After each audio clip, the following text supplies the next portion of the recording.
ये प्रोफेसर वैभव जी हैं, हमारे बीच आ रहे हैं अभी। उनका स्वागत है। ये संभवतः क्रिटिकल थिंकिंग पे इनका पूरा व्याख्यान होगा। इनका स्वागत है। और समय समय पे भी और लोग आएंगे, उनका भी सभी का स्वागत होगा। मेरा आपसे अनुरोध है कि आप उनके विचारों को सुनिए, उसे मनन करें और देखें किस तरह से हम अपनी थिंकिंग को एक पॉजिटिव सोच के साथ आगे बढ़ा पाए। धन्यवाद। इसका अनुवाद है क्रिटिकल थिंकिंग है समीक्षात्मक विवेचना। तो आपको किसी भी चीज की, किसी भी वस्तु, किसी भी सिचुएशन, किसी भी इशू, किसी भी चीज की, किसी भी टॉपिक की आपको पूर्ण रूप से समीक्षा करनी है। समीक्षा करते हुए उसकी विवेचना करना, उसको हम कह रहे हैं क्रिटिकल थिंकिंग।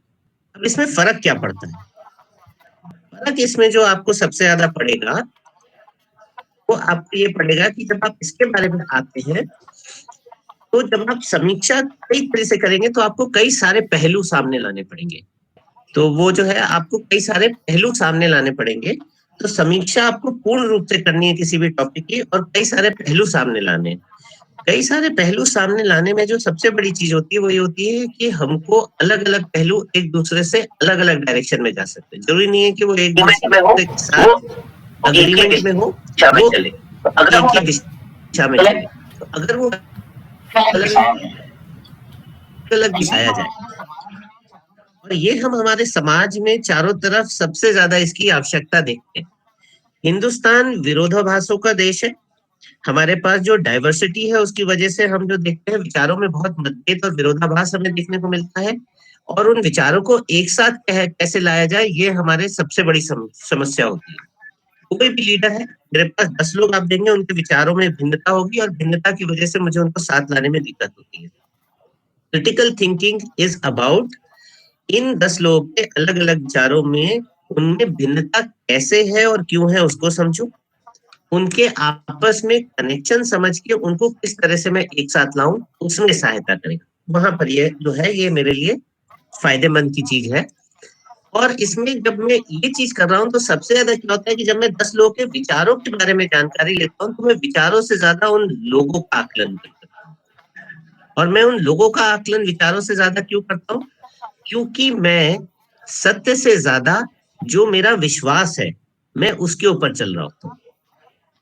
और यहाँ पर ये हमारी जो पुरानी संस्कृतियों से बहुत जुड़ी हुई चीज है कि आपको अपने विश्वास और सत्य के बीच के अंतर को समझना है, क्योंकि मेरा दिल और दिमाग मेरे साथ निरंतर ये खेल खेलता है कि जो सत्य होता नहीं है उसको वो सत्य रूप मेरे सामने प्रसारित करता है। ये पहली चीज है कि क्रिटिकल थिंकिंग में जब आप पहली चीज है कि क्रिटिकल थिंकिंग में जब आप समीक्षा करके अलग अलग विचारों को तब पक्ष की ओर से अलग अलग दिशा की ओर से आप एक ही वस्तु को, एक ही सिचुएशन को, एक ही टॉपिक को देखने की कोशिश करेंगे तो चांसेस हैं कि आप उस सत्य और उस विश्वास के बीच के फर्क को समझ पाए। तो इसका मैं आपको एक बहुत ही सिंपल सा एग्जांपल देता हूं कि अब आप एक चीज समझिए कि शेर सामने आ गया। मैं जा रहा था कॉर्बेट के जंगल में और शेर सामने आ गया। तो क्या मैं अपने आप को शेर से बचाने के लिए, मान लीजिए मेरे हाथ में बंदूक है तो मैं गोली चलाऊंगा। और इसमें मजेदार चीज ये है कि 10 में से 6 लोग तो हाँ गोली चला देंगे क्योंकि शेर को देखते ही हमें डर लग जाएगा। परंतु जिसको ज्ञान है वो पूछेगा क्या शेर ने मेरे ऊपर अटैक किया। तो अब दूसरी बात ये आएगी कि आप शेर के अटैक करने का वेट करेंगे, आप पहले कुछ प्रोटेक्शन लेंगे। अब जैसे ही आपने सवाल ये पूछा कि शेर से आप अपने आप का बचाव कैसे कर सकते हैं, तो फिर हो गया भाई बचाव करने, तो बचाव करने के लिए क्या बंदूक ही एक साधन है या उसके लिए कुछ और भी साधन है? तो जैसे जैसे आप इसकी विवेचना करते जाएंगे, अलग अलग प्रकार की धाराओं को सामने लाते जाएंगे, आपके प्रश्न बदलते जाएंगे और आपका जो सॉल्यूशन है वो सॉल्यूशन भी बदलता जाएगा।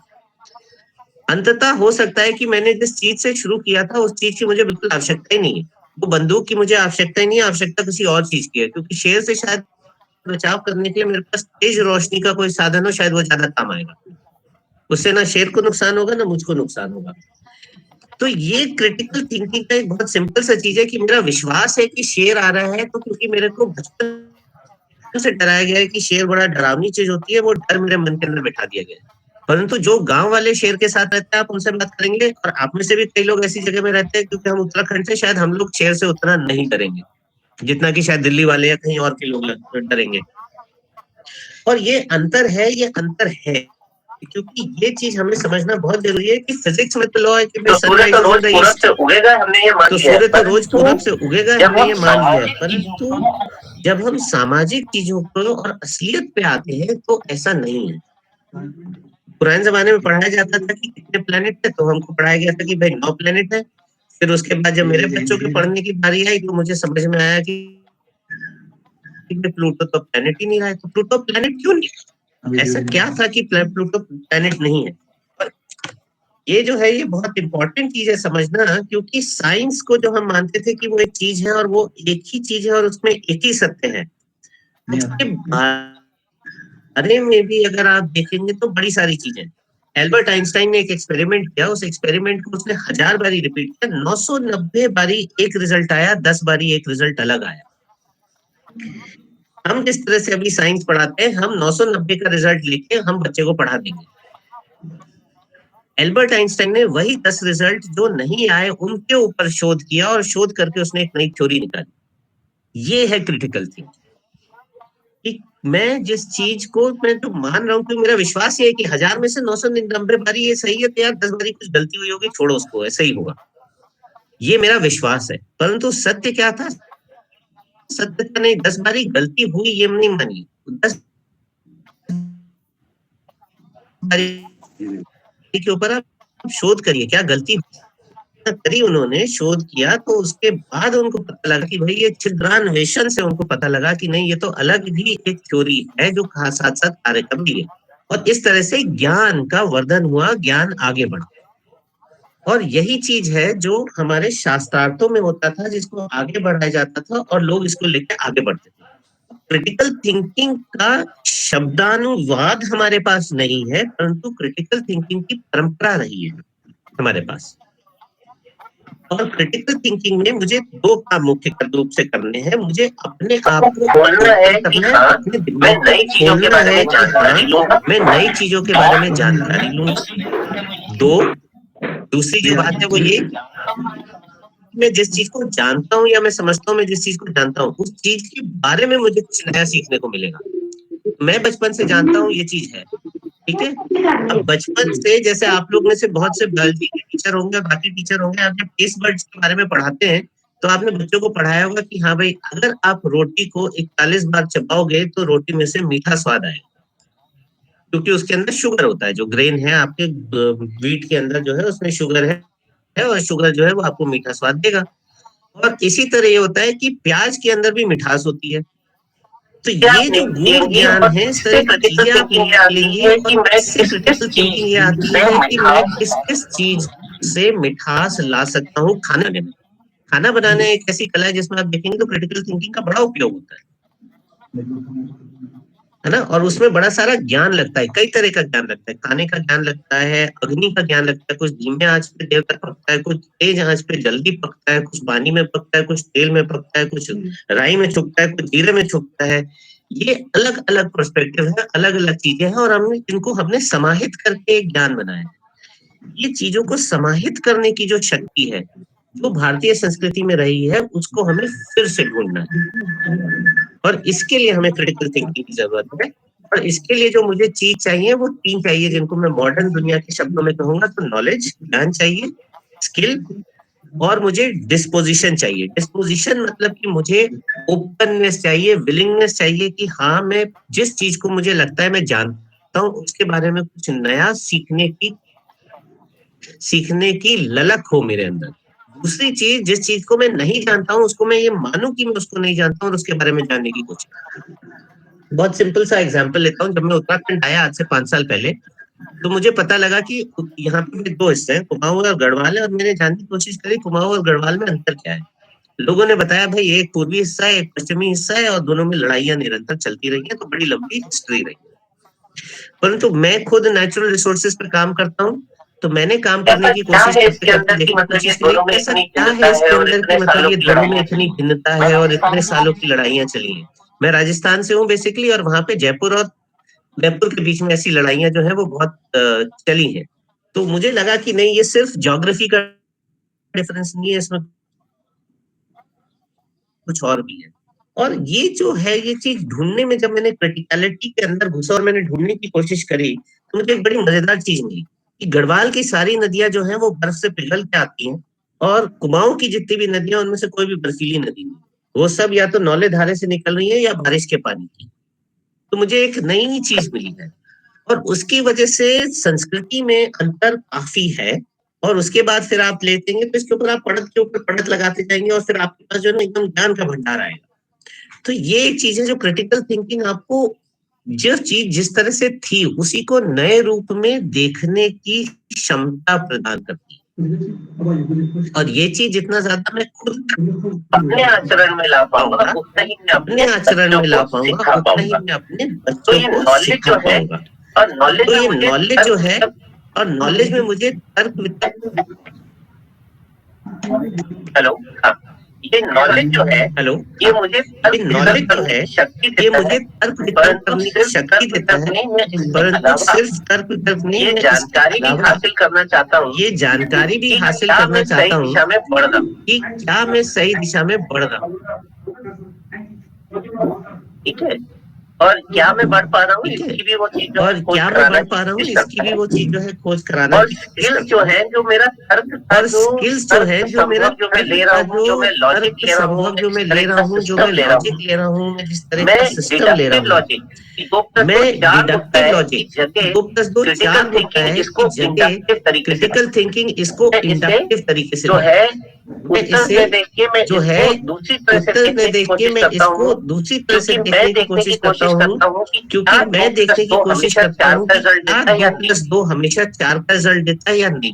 अब इसमें आपको एक चीज लगेगी, जो चीज मेरे को मान्य है, जो चीज मेरे को मान्य है, उसके ऊपर क्या मैं प्रश्न नहीं उठा रहा हूँ, मैं प्रश्न नहीं उठा को दोबारा, मैं उस चीज को दोबारा से टेस्ट करने की कोशिश कर रहा हूँ। टेस्ट करने का मतलब ये नहीं कि मैं मेरे विश्वास बदल रहा हूँ, परंतु 1000 में से 990 बारी एक रिजल्ट आ रहा है, 10 बारी रिजल्ट लगा रहा है, और 10 बारी रिजल्ट लगा रहा है, और किसी गलती की वजह से नहीं आ रहा है, तो मुझे मानना पड़ेगा 1000 में से कारण से 10 बारी 1000 में से ये रिजल्ट अलग आएगा या आ सकता है। मेरा चीज जैसे मैंने जानी, एक नई थ्योरी, एक नई सच्चाई के लिए, एक नई थ्योरी, एक नई सच्चाई के लिए है, ये हमको नई, ये जो ओपनिंग है, ये हमको नई सृजनात्मक खोज, नई तरह की खोज जो है, अपने व्यवसाय, अपनी इकोनॉमी, जो है अपने व्यवसाय, अपनी इकोनॉमी, अपने देश, अपने समाज, अपनी परिस्थिति के लिए कुछ नया करने की जो है, हमें एक हमको मौका मिलेगा उससे, एक ना वो हमको मौका मिलेगा उससे, क्योंकि जब तक हम ये नए मौके नहीं खोजेंगे, जहाँ दुनिया हमसे आगे बढ़ चुकी है, जहाँ दुनिया हमसे आगे नहीं बढ़ पाएंगे, वहाँ पर हम उनसे आगे नहीं बढ़ पाएंगे। हमको अब नए मौके खोजने और हमको नई चीजें, दुनिया को नई दुनिया को इस दुनिया को बनाना है, दुनिया की सच्चाई बढ़ाना है, तभी हम उनसे आगे बढ़ सकते हैं। इसलिए हमको इस सृजनात्मकता की जरूरत है, इसलिए हमको इस सृजनात्मकता की जरूरत है, सृजनात्मकता के लिए हमें इस समीक्षात्मक विवेचना की जरूरत है। मैं आपको 5-6 जो है वो दुराभाव, मैं आपको 5-6 जो है वो दुराभाव बताऊंगा, जो कि इस क्रिटिकल थिंकिंग के साथ जुड़े उनके बारे में कुछ बताने की कोशिश करूंगा। के बारे में ज्यादातर ये समझा जाता है कि इसको एक फॉर्मूला होता है 1 2 3 स्टेप वाइज, फॉर्मूला होता है 1 2 3 स्टेप वाइज तरीके से। और ये बहुत इंटरेस्टिंग है, क्योंकि जिन लोगों ने क्रिटिकल शोध किया है, इंक्लूडिंग हमारे बहुत सारे भारतीय रिसर्चर भी हैं, थ्योरी तो है, वो कहती है कि थ्योरी जो है सब्जेक्ट के साथ कहती है कि अलग से सब्जेक्ट के साथ बहुत ही अलग से पढ़ाया जाए। तो ये नहीं करे कि मैं अपने फिजिक्स में मिला के, तो ये नहीं करे कि मैं अपने फिजिक्स में मिला के क्रिटिकल थिंकिंग पढ़ा दूंगा, या सोशल साइंस में मिला के पढ़ा दूंगा, या मैं अपने सोशल साइंस में मिला के पढ़ा दूंगा, या मैं अपने संगीत और उसके साथ मिला के इसको सिखा दूंगा। नहीं, ऐसा नहीं है। थ्योरी कहती है कि क्रिटिकल थिंकिंग अलग पढ़ाई जाए, संगीत, फिजिक्स और ये मेरा जो है और जब मैं इसी चीज को लेकर स्कूलों में जाके देखता हूँ तो सिर्फ हिंदुस्तान में नहीं, दुनिया भर में देखता हूँ तो सिर्फ हिंदुस्तान में नहीं, दुनिया भर में क्रिटिकल थिंकिंग कैसे पढ़ाई जा रही है, तो उसको सब्जेक्ट के साथ सबसे बड़ी चीज है क्योंकि क्रिटिकल थिंकिंग, और उसका सबसे बड़ी चीज है क्योंकि क्रिटिकल थिंकिंग अलग तरह का सब्जेक्ट इंट्रोड्यूस करना मुश्किल पड़ रहा है स्कूलों को या शिक्षा प्रणाली। तो थ्योरी कहती है कि क्रिटिकल थिंकिंग अलग सब्जेक्ट बनाओ, थ्योरी कहती है कि क्रिटिकल थिंकिंग अलग सब्जेक्ट बनाओ, प्रैक्टिस में जो चल रहा है, प्रैक्टिस में चल रहा है किसको अपने सब्जेक्ट के अंदर मिक्स करना है। और एक विरोधाभास से चल रहा है, और इसका विरोधाभास का मूल कारण यह है कि एक विश्वास है कि क्रिटिकल थिंकिंग जो है वो एक स्ट्रक्चर्ड तरीके से ABCD 1 2 3 4 इस तरीके से चलेगा। परंतु क्रिटिकल थिंकिंग itself वो खुद ये कहती है कि आप विश्वास के न जाए सत्य की जरूरी नहीं है। तो सत्य की खोज ये कहती है कि जरूरी नहीं है कि मैं जूते का फीता एक ही तरह से जूते का फीता बांधने के ऊपर किसी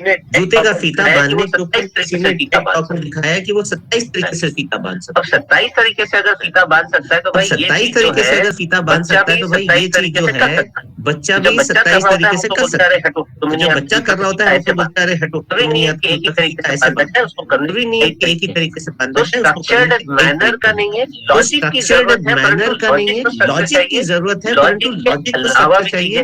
लॉजिक के अलावा भी चीजें हैं जो क्रिटिकल थिंकिंग में जाती हैं, इसलिए कई बार बिना स्ट्रक्चर के भी चीजें ज्यादा आसानी से काम आती है।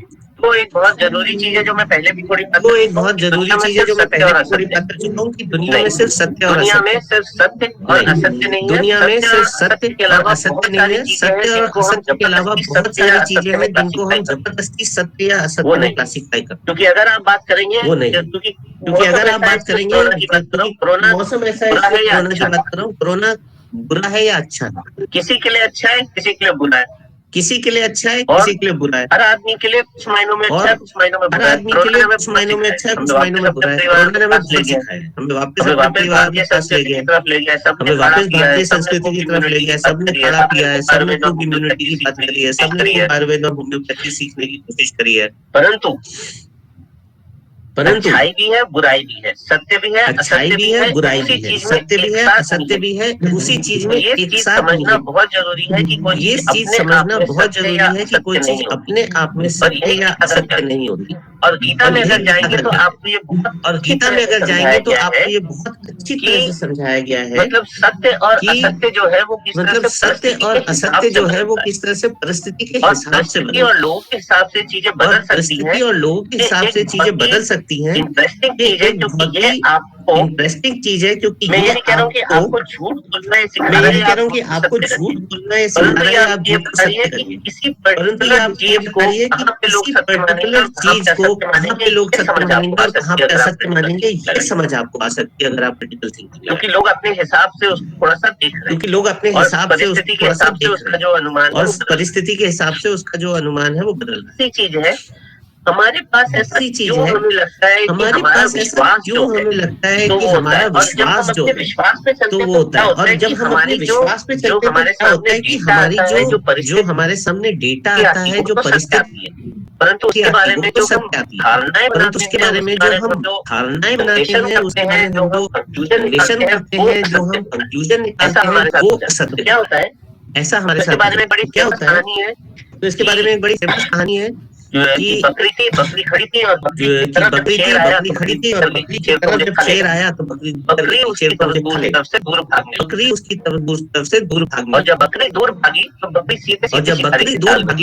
सीधे सीधे शिकारी की जाल में घुस गई। विश्वास ये था, अब बेवकूफ का विश्वास ये था कि शेर जो है वो मुझे नुकसान पहुंचाएगा, मुझसे खाएगा, ठीक है, जो अपने आप में नहीं है, सत्य नहीं है, असत्य भी नहीं है, सत्य की ओर ज्यादा है, असत्य बहुत थोड़ा है, परंतु हो सकता है शेर गलत था और वो कुछ और करने की कोशिश कर रहा था, वो बकरी की तरफ भाग ही नहीं रहा था, वो पीछे शिकारी को देख के भाग रहा था, और वो अगर उसकी तरफ आया उसकी वजह से बकरी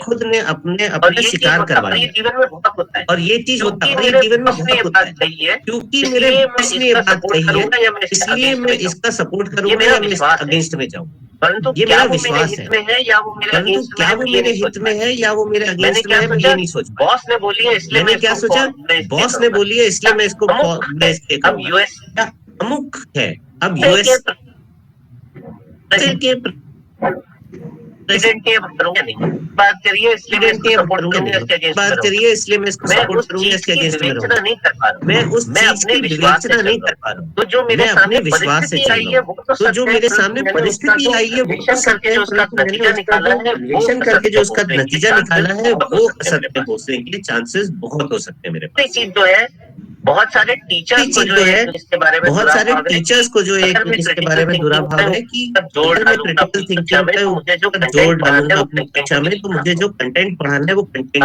ये दुनिया भर में इसके ऊपर ऐसी चीज है, दुनिया भर में इसके ऊपर रिसर्च करी गई है, इसके बारे में बहुत चीजें विचार करे गए हैं, जो चीज सामने निकल के आई है वो निकल के आई है, जो चीज सामने निकल के आई है वो निकल के आई है कि नहीं, ये ऐसा नहीं है। आपको अपने पढ़ाने का तरीका, आपको अपने पढ़ाने का तरीका आपको अपनी बदलना पड़ेगा, काफी नई आपको अपनी चीज के बारे में काफी नई चीजें सीखनी पड़ेंगी। तो आपकी आपका पठन पाठन का जो कार्य है वो थोड़ा सा पठन पाठन का जो कार्य है वो थोड़ा सा ज्यादा मुश्किल अवश्य होगा, परंतु धीरे धीरे आपके पास वो स्थिरता आएगी, आप बहुत तरह के प्रश्नों का जवाब दे सकते हैं, एक ही प्रश्न के जवाब देने में आप कई प्रश्नों के जवाब से समाहित कर सकते हैं, और आप बच्चे को और एक सवाल का जवाब देना नहीं, एक सवाल का जवाब देना नहीं, उस सवाल वो क्रिटिकल थिंकिंग, और उसके लिए आपको ज्यादा समय की आवश्यकता है, आपको ज्यादा समय की आवश्यकता है, हमें अपना ज्यादा तैयारी की, इसलिए मैंने कहा कि पहले आपको तैयार, इसलिए मैंने कहा कि पहले हम बात करेंगे कि हम थोड़ा उसके बारे में बात करेंगे, फिर हम बात करेंगे कि हम खुद कैसे कर सकते हैं क्रिटिकल थिंकिंग। हेलो मौसम थोड़ा बिगड़ा हुआ आवाज आ रही है सर, अरे मौसम थोड़ा बिगड़ा हुआ नहीं आवाज आ रही है सर।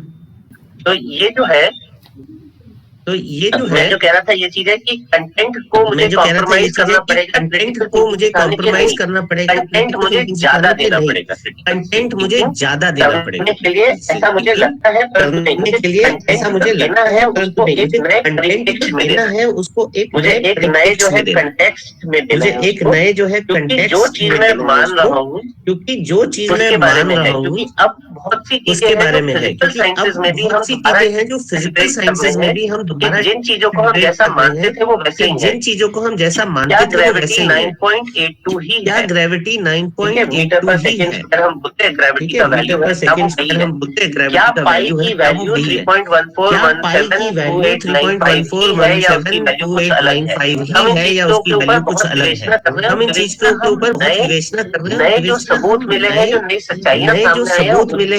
सच्चाइयां सामने आई है उनके कंटेक्स्ट में कर, और इसके चलते चलते हमें नई चीजें, और इसके चलते चलते हमें नई चीजें मिलती, क्योंकि अगर हम विश्वास से चलते तो आज तक सूर्य पृथ्वी के चारों तरफ कहीं ना कहीं हमने लाया है, और डॉक्टर राजीव जी कहीं ना कहीं हमने लाया है, और डॉक्टर राजीव जी कहीं ना कहीं बात करूंगा कि सोच में थिंकिंग और वैज्ञानिक सोच में क्या अंतर है, वो ये है कि वैज्ञानिक सोच जो हो जाता है वो ये है कि वैज्ञानिक सोच जो है वो हमारे ऊपर जो होता है, वैज्ञानिक सोच में कहीं ना कहीं हमने ये बोलते हैं कि वैज्ञानिक सोच कहीं हमने ये बोलते हैं कि वैज्ञानिक सोच एक साइंटिफिक विज्ञान का एक जो वैज्ञानिक जो मेथड है वो एक 5 पॉइंट का मेथड है, और आप है वो 5 पॉइंट का मेथड है, और आप जब तक उसको, परंतु सही है उसमें जो वैज्ञानिक मेथड में जो मुझसे जो वैज्ञानिक मेथड में जो मुझसे 1000 में से होती है वो ये होती है कि वो 1000 में से 990 हमारे जब एक्सपेरिमेंट का रिजल्ट आता है तो वो 990 बार के लिए सत्य है, वो 990 बार के लिए सत्य है, परंतु वो असत्य हो सकता है।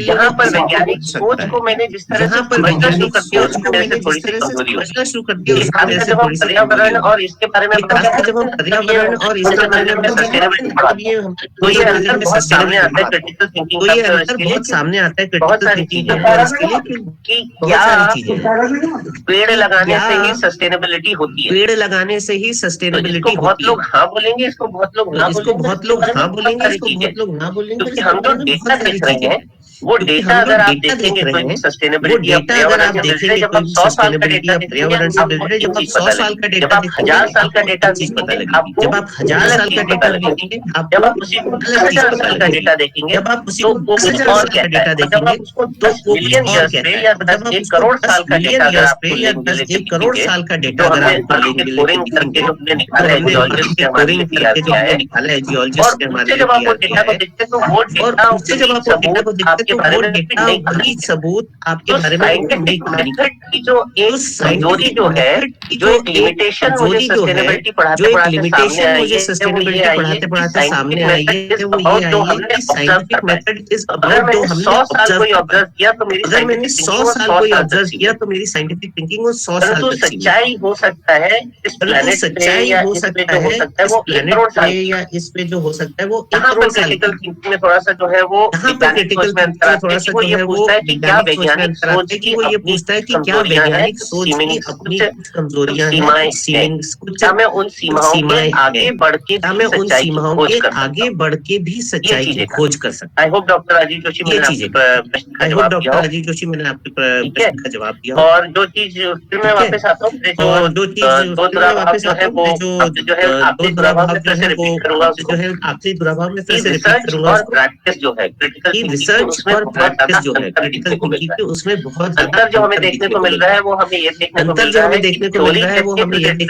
है कि थ्योरी कहती है क्रिटिकल और प्रैक्टिस में हम उसको हमेशा किसी ना किसी चीज और प्रैक्टिस में हम उसको हमेशा किसी ना किसी चीज के साथ हमारा दिमाग का जो क्योंकि हमारा सोचने का तरीका जिस तरह से बनाया गया, सोचने का तरीका जिस तरह से बनाया गया, आजकल मेरे जैसे लोग शिक्षा से निकले हैं, पश्चिमी सभ्यता वाली शिक्षा से निकले हैं, तो कन्वेंट स्कूल में पढ़ा हूँ, उसके बाद फिर मैं वापस आया हूँ तो हम लोग को जो फिर वापस आया हूँ तो हम लोग को जो तो शिक्षा की प्रणाली जो दी गई है तो ये वो इस तरह की सोच दी गई है, दी गई है तो ये वो सोच इस तरह की है कि हम वो सोचे इस तरह की है कि हम हर चीज को ओरिजिनल थिंकिंग ओरिजिनल थिंकिंग को बढ़ावा हमने और वहाँ पे हमने थोड़ी सी जो है गड़बड़ करी है, और वहाँ पे हमने थोड़ी सी जो है रिसर्च वर्सेस प्रैक्टिस का इसलिए हमको रिसर्च वर्सेस प्रैक्टिस का अंतर जो है थ्योरी कह रही है कि इसको अलग से पढ़ाओ, प्रैक्टिस में हम थ्योरी कह रही है कि इसको अलग से पढ़ाओ, प्रैक्टिस में हम उसको मिक्स करके पढ़ा रहे हैं, मिक्स करके पढ़ा रहे हैं, हम शायद मिक्स करके पढ़ा रहे हैं, ऐसा रिसर्चर्स का कहना है कि इसके रिजल्ट कम आ रहे हैं। अब ये अभी तक जो रिसर्च हुई है उसकी बात, अब ये अभी तक जो रिसर्च हुई है इतना ज्ञान नहीं रखता हूँ कि मैं भी इसमें इतना ज्ञान नहीं रखता हूँ सच है या गलत, परंतु ये परिस्थिति सच है या गलत है। ठीक है, तो मैं आपको उस परिस्थिति के साथ मैं अवगत करा रहा हूँ, उस परिस्थिति के साथ थ्योरी सही कह रही है या प्रैक्टिस, ये नहीं कह रहा हूँ कि थ्योरी सही कह रही है या प्रैक्टिस सही कह रही है, हमें समझना भी बाकी है, वो डिबेट चालू। मैं जब तक पढ़ा रहा हूँ और मैं खुद कर रहा हूँ पढ़ा रहा हूँ और मैं कैसे कर सकता हूँ। देखिए यहाँ पर मैं आपको एक स्लाइड दिखाऊंगा, यहाँ पर मैं आपको एक स्लाइड दिखाऊंगा एंड स्लाइड आपको डिस्कशन तक पहुंच सकते हैं, ये सोच उसके सॉल्यूशन तक पहुंच सकते हैं, हमें लोकल तभी ये हमें लोकल क्रिएटिव सॉल्यूशन की तरफ ले और क्रिएटिव सॉल्यूशन को भी हम उपयोग कर जाएंगे और जो हमारे लोकल सॉल्यूशन है उसके सॉल्यूशन की तरफ जाएंगे, लोकल सॉल्यूशन है इसकी वजह से हम और बहुत सारे वजह से हम और बहुत सारे अपने ध्येय जो है पूरे कर सकते हैं, खासकर उत्तराखंड जैसे राज्य। बच्चों को जो हमें सिखाना है कि बच्चे सिर्फ बच्चों को जो हमें सिखाना है कि बच्चे सिर्फ किसी चीज को समझ क्या लगता है कि मुझे लगता है कि मैंने किसी चीज समझने से क्या लगता है कि मुझे लगता है कि मैंने किसी चीज को समझ लिया, परंतु जब मुझे निर्णय लेना पड़ता है मेरे सामने आती है तब मैं कमजोर पड़ जाता हूँ। की घड़ी मेरे सामने आती है, कोशिश ये करनी है कि मेरे बच्चे, मुझे कोशिश ये करनी है कि मेरे बच्चे से जोड़े और ये कोशिश करें निर्णय से जोड़े और ये कोशिश करें कि क्या वो ये निर्णय ले सकते ज्ञान का उस क्योंकि ये उस ज्ञान का उस स्किल का उस डिस्पोजिशन नॉलेज स्किल और डिस्पोजिशन तीन चीजें चाहिए, नॉलेज स्किल और डिस्पोजिशन तीन चीजें चाहिए, तो क्रिटिकल थिंकिंग की और उसकी जो विलिंगनेस, उसका जो डिस्पोजिशन है, उसकी जो विलिंगनेस, उसका जो डिस्पोजिशन है, उसका टेस्ट जो है वो यही है कि बच्चा बार-बार कोशिश करे कि मैं कुछ निर्णय की कोशिश करूं। जितना ज्यादा मैं उसको ये निर्णय लेने की कला सिखाऊंगा, जितना ज्यादा मैं उसको ये निर्णय लेने की कला सिखाऊंगा, उतना ज्यादा ही वो अप्लाई करने की अपॉर्चुनिटी में दूंगा। जितना मैं उसको अप्लाई करने की अपॉर्चुनिटी दूंगा, उतनी प्रैक्टिस होगी, जितनी प्रैक्टिस होगी उतना ज्यादा प्रैक्टिस होगी, नॉलेज का डिस्पोजिशन और नॉलेज का डेवलपमेंट। इसी चीज जो है वर्किंग ग्रुप्स, इसी चीज जो है बच्चों को शुरू से कोशिश करानी है, बच्चों को शुरू से कोशिश करानी है, जितना वो ग्रुप में समूह में काम करेंगे, उतना वहीं से उनके अंदर हर चीज के बारे में नई चीजें और विरोधी तरह के विचार को अपनाने विलिंगनेस, उसको जो होते हैं ना, विलिंगनेस उसको जो चाहूंगा कि हाँ इसके बारे में विरोधी विचार हो चाहूंगा कि हाँ इसके बारे में अलग-अलग चीजों के विचार हो सकते हैं और अलग-अलग चीजों के विचार हो सकते हैं, और उतना ही में लोगों को साथ में लेके चलने में, समाहित करके चलने की क्षमता में डेवलप करूंगा। इसके ऊपर खास तरह से जोर देने की जरूरत है, बिकॉज जब हम अपने एमबीए में भी जब हम पढ़ाते हैं तो हम कोशिश करते हैं कि ग्रुप वर्क करें, और अक्सर हम करते हैं कि ग्रुप वर्क में क्या होता है कि 4 लोग मिलते हैं और वो बैठते हैं, मैं इसमें अच्छा हूँ, मैं इसमें अच्छा हूँ, मैं इसमें अच्छा हूँ, हम चारों ये करेंगे। और वो 4 लोग करके तो हम वो देखते हैं कि और वो फाइनल 4 जब रिपोर्ट रिपोर्ट 4 आती है अलग-अलग तो हम वो प्रकार की देखते हैं कि बातें वो कर रहे हैं। 4 रिपोर्ट 4 अलग-अलग परंतु प्रकार की उनमें बातें कर एका रहे नहीं हैं, होता। परंतु उनमें एका नहीं होता है। तो ये एका लाने वाली चीज जो है, इसके लिए मुझे क्रिटिकल थिंकिंग चाहिए, बिकॉज मैं उसकी बात से सहमति या असहमति नहीं है। मेरी बात और उसकी बात मिलकर कैसे एक नई बात बनाए, ये हमें सिखाना है। ये सिखाने की कला जो है, ये क्रिटिकल थिंकिंग है और ये मुझे लानी है। और ये हमारी शिक्षा में बहुत ज्यादा खामी है, बहुत ज्यादा मिसिंग है ये शिक्षा जो है ना, अंतर अभी इसकी। और इसमें जो है बहुत चीज है, क्योंकि इसके लिए मुझे अलग अलग तरह के जो आइडियाज हैं, जो विचार हैं, जो नॉलेज है, जो ज्ञान है, जो ज्ञान की धाराएं हैं, धारणाएं हैं, उनको जोड़ने की आवश्यकता है। और उनको जब मैं जोड़ना शुरू कर दूंगा तो मेरे पास एक नई कला आएगी। वो कला किस चीज की है कि मेरे पास जो अभी तक ज्ञान अर्जन जो मैंने किया है, उसको मैं सिर्फ मैंने जिस कंटेक्स्ट में किया है, जिस विषय में किया है उसमें नहीं, उसको नए विषय में, नए कंटेक्स्ट में भी मैं उसको कैसे अप्लाई करूं, कैसे उसका उपयोग करूं, ये सीखने की क्षमता मेरे अंदर धीरे धीरे आती है। और ये जब मेरे पास आ जाती है तो मैं नई चीजों से डरने के बजाय नई चीजों, नए जो चीजें हैं उनके बारे में मैं ज्यादा, उनके प्रति मेरा रुझान बढ़ जाता है, क्योंकि मेरे अंदर वो कैपेसिटी होती है कि नई चीज है तो मुझे मजा आता है। और नई चीजों के लिए नए सॉल्यूशन बनाने में जो मुझे सृजनात्मकता जो चाहिए, जो क्रिएटिविटी चाहिए, उसके लिए मुझे मालूम है मेरा ये सोर्स है, क्योंकि मेरे पास ही ये विचारधारा है और उसके थ्रू मैं कर सकता हूँ। तो जब हम पढ़ाई करते हैं या हम बच्चों को पढ़ाते हैं, तो इसमें एक बहुत ही सिंपल सी टेक्नोलॉजी है जो काम में आती है, जो आपने देखा होगा कि अगर आप देखेंगे यूरोप में या विदेश के स्कूली बच्चों की जो बात करते हैं उसमें आता है, उसमें बहुत ही सिंपल चीज होता है कि वो लोग ज्यादातर बड़े सारे वो कलरफुल पोस्टिट स्ट्रिप्स वगैरह यूज करते हैं, चार्ट पेपर का उपयोग बहुत ज्यादा करते हैं। वो लोग बोर्ड का उपयोग कम करके डू इट योरसेल्फ एक्टिविटी ज्यादा करते हैं। मेरे पास इस समय फोटोग्राफ्स इस समय तुरंत नहीं है, परंतु मैं आपको दिखा सकता हूँ तो कि हमारे पास एक डिजाइन इनोवेशन सेंटर है। तो हम लोग स्कूल में गए और हमने यहाँ केंद्रीय विद्यालय काशीपुर के बच्चों से बोला कि भाई आप लोग जो है तरह तरह की पत्तियां इकट्ठी करके लाइए। तो बच्चों के समूह बनाए, 4 बच्चे 5 बच्चों का एक समूह था। उनके स्कूल में बड़े सारे पौधे लगे हुए। मैंने कहा कि आपको देखना ये है कि आप लोग देखो कि एक पौधे से 2-3 से ज्यादा पत्तियां मत तोड़ो, तो पौधे भी बचे रहेंगे और इकट्ठे करो। और बहुत इंटरेस्टिंग था।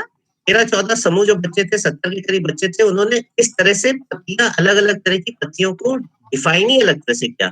कोई अलग अलग रंग की पत्तियां इकट्ठे करके लाए, कोई अलग अलग शेप की पत्ती इकट्ठी करके लाए, कोई अलग अलग साइज की पत्ती इकट्ठी करके लाया, कोई अलग अलग जिसको बोलते हैं टेक्सचर की पत्ती इकट्ठी करके लाया, सॉफ्ट अलग, हार्ड अलग, कांटेदार अलग, और इस तरह से। तो उसी में पता लगा कि भाई 13-14 समूह में बच्चों ने 6-7 तरीके से पत्तियों को डिफाइन कर दिया कि पत्तियों में अलगाव जो है वो किस तरह का है। और उसको जब उन्होंने मिलाया तो उससे उनकी जो नॉलेज आई, वो नॉलेज ही बहुत अलग थी। तो ये विजुअल और ऑडियो का उपयोग हम जिस तरह से कर सकते हैं अपनी टीचिंग में, उससे बहुत फर्क पड़ता है। उससे बहुत फर्क पड़ता है। हम लोग अभी तक सिर्फ अपने बारे में और अपना व्याख्यान देने के बारे में जो है हम सीमित होकर रह गए हैं। उससे हम थोड़ा और आगे बढ़ेंगे।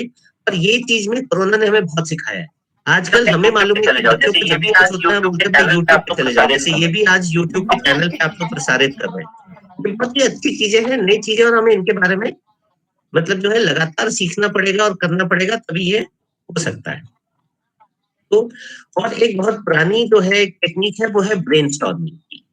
तो किसी भी चीज के बारे में हम जब बच्चों को पढ़ाते हैं तो हम सीधे किताब से पढ़ाना ना शुरू करके, अगर हम पहले जाने कि बच्चे उसके बारे में क्या विचार रखते हैं, तो बच्चे उसके बारे में क्या सोचते हैं, वो सोच के फिर हम किताब में पढ़ाएं, फिर उनको हम जो किताब का जो या जो हमारे पास जो ज्ञान है वो हम देते हैं, तो बच्चे को अपने आप में ये चीज समझ में आता है कि इस चीज के बारे में मैं ये विचार रखता था, मेरा विश्वास ये था, परंतु जो ज्ञान है, जो जो जो असलियत है वो ये है।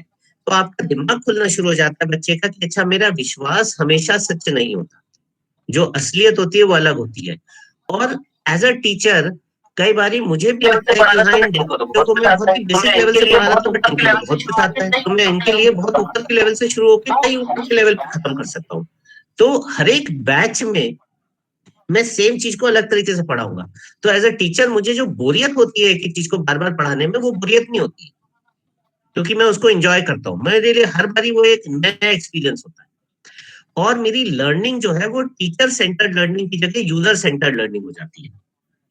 जैसे ही वो यूजर सेंटर्ड लर्निंग होती है, वो बच्चे को सेंटर में लाते ही वो उसके ज्यादा उपयोग आती है, बजाय कि वो मतलब मैं अपने अपने उपयोग के लिए कर रहा हूँ। और जैसे ही वो उसको उपयोग में ज्यादा आने लगती है, बच्चा उसके बारे में अलग तरीके से, ज्यादातर बच्चे, हर एक बच्चा नहीं, ज्यादातर बच्चे उसका ट्रीटमेंट जो है, उसका रिस्पॉन्स एक अलग देते हैं। ठीक है। और ये हो गई टीचिंग की बात। अच्छा, इसमें एक स्लाइड जो है, ये मैंने पीपीटी जो है एससीईआरटी के साथ शेयर कर दिया। ये पीपीटी आप लोग के पास तक पहुंचा दिया जाएगा। मैं निवेदन करता हूँ एससीईआरटी वालों से कि पीपीटी आप शेयर कर दें। जिसको जो उपयोग लगता है इसमें, वो जरूर उपयोग करें। इसमें मैंने 2 स्लाइड डाली हैं। एक में टीचिंग क्रिटिकल थिंकिंग के 12 चीजें मैंने डाली हैं कि और आप क्या क्या कर सकते हैं। पेयर ग्रुप्स को यूज करें, रोल प्लेइंग को यूज कर सकते हैं कि आप क्लास में अगर बात कर रहे हो कि हाँ भाई आप अंग्रेजों और भारत की आजादी की लड़ाई की बात कर रहे हो, तो रोल प्ले करवाओ। अगर हम एक 40 मिनट का नाटक करें और उसमें हम स्क्रिप्ट नहीं तैयार करें, बच्चों को बोले कि भाई तुम पढ़ो या जानकारी हासिल करो और उसको आके उसके बारे में एक्टिंग करो, तो शायद वो अपने बारे में, उसके बारे में बच्चों को कुछ और जाएगा। क्योंकि कबीर जी का एक बड़ा प्रसिद्ध दोहा है कि सदगुर हमसे रीति करे कहिया एक प्रसंग, और बरसे बादल प्रेम का तो भीजी गया सब अंग। तो वो जो चीज होती है ना, जो प्रसंग जो होता है, वो उसको मेरी एक लाइफ लॉन्ग मेमोरी बना देता है, मैं उसको आसानी से भूल नहीं पाऊंगा। तो ऐसे ही मैं अगर फिजिक्स का टीचर हूँ, मैं एक्सपेरिमेंट करके दिखा सकता हूँ, सिंपल सा एक्सपेरिमेंट, तो मैं जो करके दिखाऊंगा वो बच्चे को याद रह जाएगा। जैसे मेरे साथ हुआ था बचपन में, मेरे घर में मूंगफली लगाई गई, तो मुझे मालूम था कि भाई मूंगफली खोद के मैंने देखी कि मूंगफली आ रही नहीं। बच्चा होता है ना, बच्चे को क्यूरियोसिटी होती है, तो क्यूरियोसिटी मैंने खोद डाला उसको। खोदा तो देखा ऊपर एक पीले रंग का फूल है, नीचे एक अलग फूल है। तो पता लगा मूंगफली में तो 2 फूल आते हैं भाई, एक फूल नहीं होता है। और बाई चांस जब मैं गया 10वीं की परीक्षा देने, बायोलॉजी की परीक्षा में सवाल आ गया कि मूंगफली का फूल का कैसा होता है। तो पूरी क्लास में मैं अकेला बच्चा था जिसको ये मालूम था कि मूंगफली में 2 फूल होते हैं। तो जब आपने असली में देखा होता है, आपने महसूस किया होता है उस चीज को, तो बड़ा सा। अब आप हर चीज तो मैं असली में नहीं देख सकता। अब आप मुझे मेरे साथ की स्ट्रगल के बारे में पढ़ाओ तो मैं देख नहीं सकता। तो वहां पर रोल प्ले बड़ा काम में आ सकता है। तो इस तरह से बड़ी सारी हमारी जो ना शिक्षा प्रणाली में और ये टेक्निक्स है जो हमने यूज करना बंद कर दिया है, वो हम यूज कर सकते हैं। और आजकल ये मोबाइल, यूट्यूब की सहायता से हम गांव के पिछड़े बच्चे भी हम इसका बहुत उपयोग कर सकते हैं। ये सिर्फ शहर के और अमीर बच्चों के बारे में नहीं है। और ये जो डिस्टेंस जो है ना, वो बहुत कम हो गया। और ये डिस्टेंस कम होने की वजह से हम बहुत कुछ इसके बारे में हम ये चीज कर सकते हैं। अच्छा, फिर मैंने एक स्लाइड दी है कॉग्निटिव रिफ्लेक्शन असेसमेंट और ऑनलाइन के बारे में। इसमें मैंने कई टेस्ट बताए हैं कि कई सारे टेस्ट है, जैसे Watson Glaser critical thinking appraisal test है, California critical thinking skills test है, California critical thinking disposition inventory है, the Halpern critical thinking assessment है, कॉर्नेल क्रिटिकल थिंकिंग टेस्ट है। ऐसे कई सारे टेस्ट अवेलेबल हैं कि जिसपे आप देख सकते हैं कि क्रिटिकल थिंकिंग में आप आगे जा रहे हैं, पीछे जा रहे हैं, आपके बच्चे आगे जा रहे हैं, पीछे जा रहे हैं। ये है, इनमें से ज्यादातर पेड होंगे, बट कुछ हम इसको कर सकते हैं। एससीईआरटी जो है, इन कुछ टेस्ट को मुहैया करा के भी हम इसमें वैल्यूएशन, हम चाहें तो हम असेसमेंट अपने बच्चों का कर सकते हैं। परंतु अगर हम इसको एक कंसर्टेड पॉलिसी के रूप में ले रहे हैं, तब भी ये किया जाए, बिकॉज उसके बारे में नहीं है। टीचर्स अपने लेवल पे जो करना चाहे, जो स्कूल के प्रिंसिपल हैं, वो भी अपने लेवल पे कर सकते हैं। ऐसा नहीं है कि नहीं कर सकते, परंतु थोड़ा सा उसमें रिसोर्सेज की आवश्यकता लगेगी। ये एक चीज है। हाँ, एक सवाल मुझसे पूछा है, अपनी आवाज से आया है कि how to improve our critical thinking skills in the workplace so that we can become a more effective employ. तो बहुत ही सिंपल है कि जैसे हमारे यहाँ होता है कि अकाउंट्स वाला जब बैठता है तो उसका काम क्या है। तो ज्यादातर हम चुटकुले जो देखते हैं ना, चुटकुले जो होते हैं वो बड़े अच्छी चीजें सिखाने के लिए होते हैं। मेरे एक टीचर थे स्ट्रेटजी के, वो हर क्लास से पहले चुटकुला दिखाते थे उस टॉपिक के ऊपर, एक कार्टून। और वो क्या है, वो कार्टून हमें याद रहता था। तो कार्टून में जो है ना, अक्सर हर तरह की चीज की जो मतलब जो सबसे ज्यादा बड़ी खामी होती है ना, वो कार्टून वाला पकड़ के उसको रिफ्लेक्ट करता है। तो अकाउंट्स वाले बुरा ना माने, लेकिन अकाउंट्स वाले के बारे में बात करते हैं कि वो बड़ा कंजूस होता है और वो किसी चीज का खर्चा नहीं करता। तो एम्प्लॉय हूँ और मुझको ये चीज समझनी पड़ेगी कि अकाउंट्स वाला ऐसा क्यों है कि वो हर चीज का खर्चा रोकना चाहता है, और बाकी सबको ये क्यों लगता है कि ये सिर्फ खर्चा रोकने का काम होता है और इसका काम है मना करना। क्योंकि अगर उसका काम सिर्फ मना करना होता तो इतने सारे खर्चे जो हर साल होते वो ना होते। तो हमको उसके बारे में भी कई तरह से समझने की आवश्यकता है कि हर कोई भी निर्णय जो लिया जा रहा है, निर्णय अकेले अकाउंट्स का डिसीजन नहीं है, अकेले पॉलिसी का डिसीजन नहीं है, अकेले उस स्कूल के डायरेक्शन या उस इलाके का डिसीजन नहीं है। हर चीज में कई सारी चीजें निहित है, और वही जो जो अलग अलग उसके जो डायमेंशन है वो जितना मैं जल्दी जल्दी जान पाऊंगा वही चीज है जो मुझे सिखाएगा कि ये क्रिटिकल थिंकिंग जो हम कह रहे थे ना कि समीक्षात्मक विवेचना करने की जो चीज है। तो अक्सर जब हम लोग बैठ के चाय पीते हैं और चाय पीते पीते हम मतलब पॉलिटिक्स से लेके अपने स्कूल से, अपने जूनियर से लेके, अपने स्टूडेंट से लेके, अपने बॉस प्रिंसिपल लेके हम हर चीज की जो है समीक्षा करते हैं, और उसकी जो समीक्षा करते हैं तो उसी में मुझे अपने विश्वास की बजाय अगर मैं सत्य की ओर बढ़ने की करूं और ज्यादा से ज्यादा विचारों को समाहित करने की कोशिश करूं तो मैं अपने आप को ज्यादा अच्छा एम्प्लॉय बनाने की तरफ बढ़ जाऊं। मेरा व्याख्यान इतना ही था। आखिरी जो चीज मुझे बतानी थी कि उसमें 3 चीजें हैं जो सृजनात्मकता के ऊपर जो दूसरा सत्र होगा वो शुरू करें उनसे पहले कि 3 चीजें मैं आपको छोड़ के जाऊंगा क्रिटिकल थिंकिंग की सृजनात्मकता के बारे में। वो ये है कि नया आइडिया जो है वो पूर्णतः नया नहीं होता, परंतु वो जो होता है वो जो हम पुराने जो आइडियाज हैं उन्हीं को जोड़ तोड़ के नए तरह से अगर मिलाएंगे तो उनसे एक नई सृजन होती है। ठीक है, तो उसके लिए हमें पूरी तरह से नई चीज जानने की जरूरत नहीं, तो मुझे ऑलरेडी आता है उसके बेसिस पर भी मैं कुछ नया कर सकता हूँ, वो सृजनात्मकता है। हर एक आइडिया जो नया आइडिया होता है वो अच्छा होगा ये जरूरी नहीं है, तो हर एक नए आइडिया को मुझे देखने की, उसकी समीक्षा करने की जरूरत है कि वो सही है या नहीं है। और दूसरा, एक आइडिया से दूसरे आइडिया को मैं 2 अलग अलग आइडिया की तरह तो देख सकता हूँ, लेकिन अगर मैं उनके बीच में लिंक, उनके बीच में कनेक्शन ढूंढने की क्षमता रखूं तो मैं ज्यादा सृजनात्मकता अपने अंदर और अपने बच्चों के अंदर ला सकता हूँ। ये 3 चीजें मैं लास्ट बोलूँ। ठीक है जी, बस मेरे को इतना ही कहना है, आगे आप लोग की इच्छा है। थैंक यू सर, बहुत अच्छे सेशन के लिए, और काफी अच्छी जानकारी आपने हमारे साथ शेयर करी है। अभी आज हमारे यहाँ थोड़ा मौसम बिगड़ा हुआ है, लगता है मसूरी बर्फ वगैरह हुई है, हो सकता है पहाड़ों में कई जगह और भी हुआ होगा, तो इसके चलते हुए बीच बीच में कहीं पॉज हो रहा था और कुछ लोगों को यूट्यूब में दिक्कत हो रही थी, लेकिन अब वो शायद ठीक हो गया है। तो मेरा अभी साथियों से है कि जो लोग गूगल मीट पे जुड़े हुए हैं वो लोग अगर चाहें, सर हमारे साथ उपलब्ध हैं, उनसे कोई बातचीत करना चाहें तो शेयर कर सकते हैं, और जो लोग इस समय यूट्यूब पे हमारे साथ हैं वो चैट बॉक्स में अपना लिख सकते हैं क्वेश्चन अपना, सर उसको भी देख रहे हैं।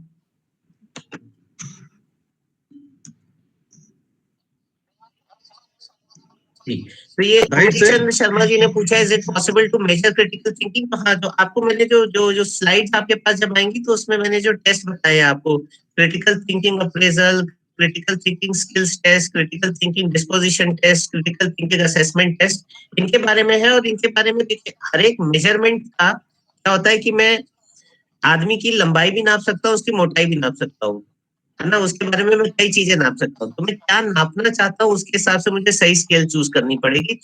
स्केल्स तो बड़ी सारी अवेलेबल है क्रिटिकल थिंकिंग के बारे में भी, परंतु मुझे सही स्केल चुनना जो है वो थोड़ा सा लगेगा। और क्योंकि ये नया टॉपिक है इसके लिए मैं आपको कोई एक सॉल्यूशन नहीं दे रहा हूँ, वो हम सबके लिए अभी शुरू में थोड़ा सा दिक्कत होगा। तो इवैल्यूएशन के बारे में हम तुरंत अभी ना कूदे, पहले हम थोड़ा समझ लें कि ये चीज क्या है, उसके बाद में हम इवैल्यूएशन पे, असेसमेंट पे जाएं तो ज्यादा अच्छा रहेगा। तो हम चूज कर पाएंगे कि हमारे लिए क्या काम करता है और क्या नहीं करता। पारुल शर्मा जी, कोई क्वेरी, इस तरह क्वेरी है, आप आगे जरूर बताइए अपनी क्वेरी, मैं जवाब देने की कोशिश करूंगा।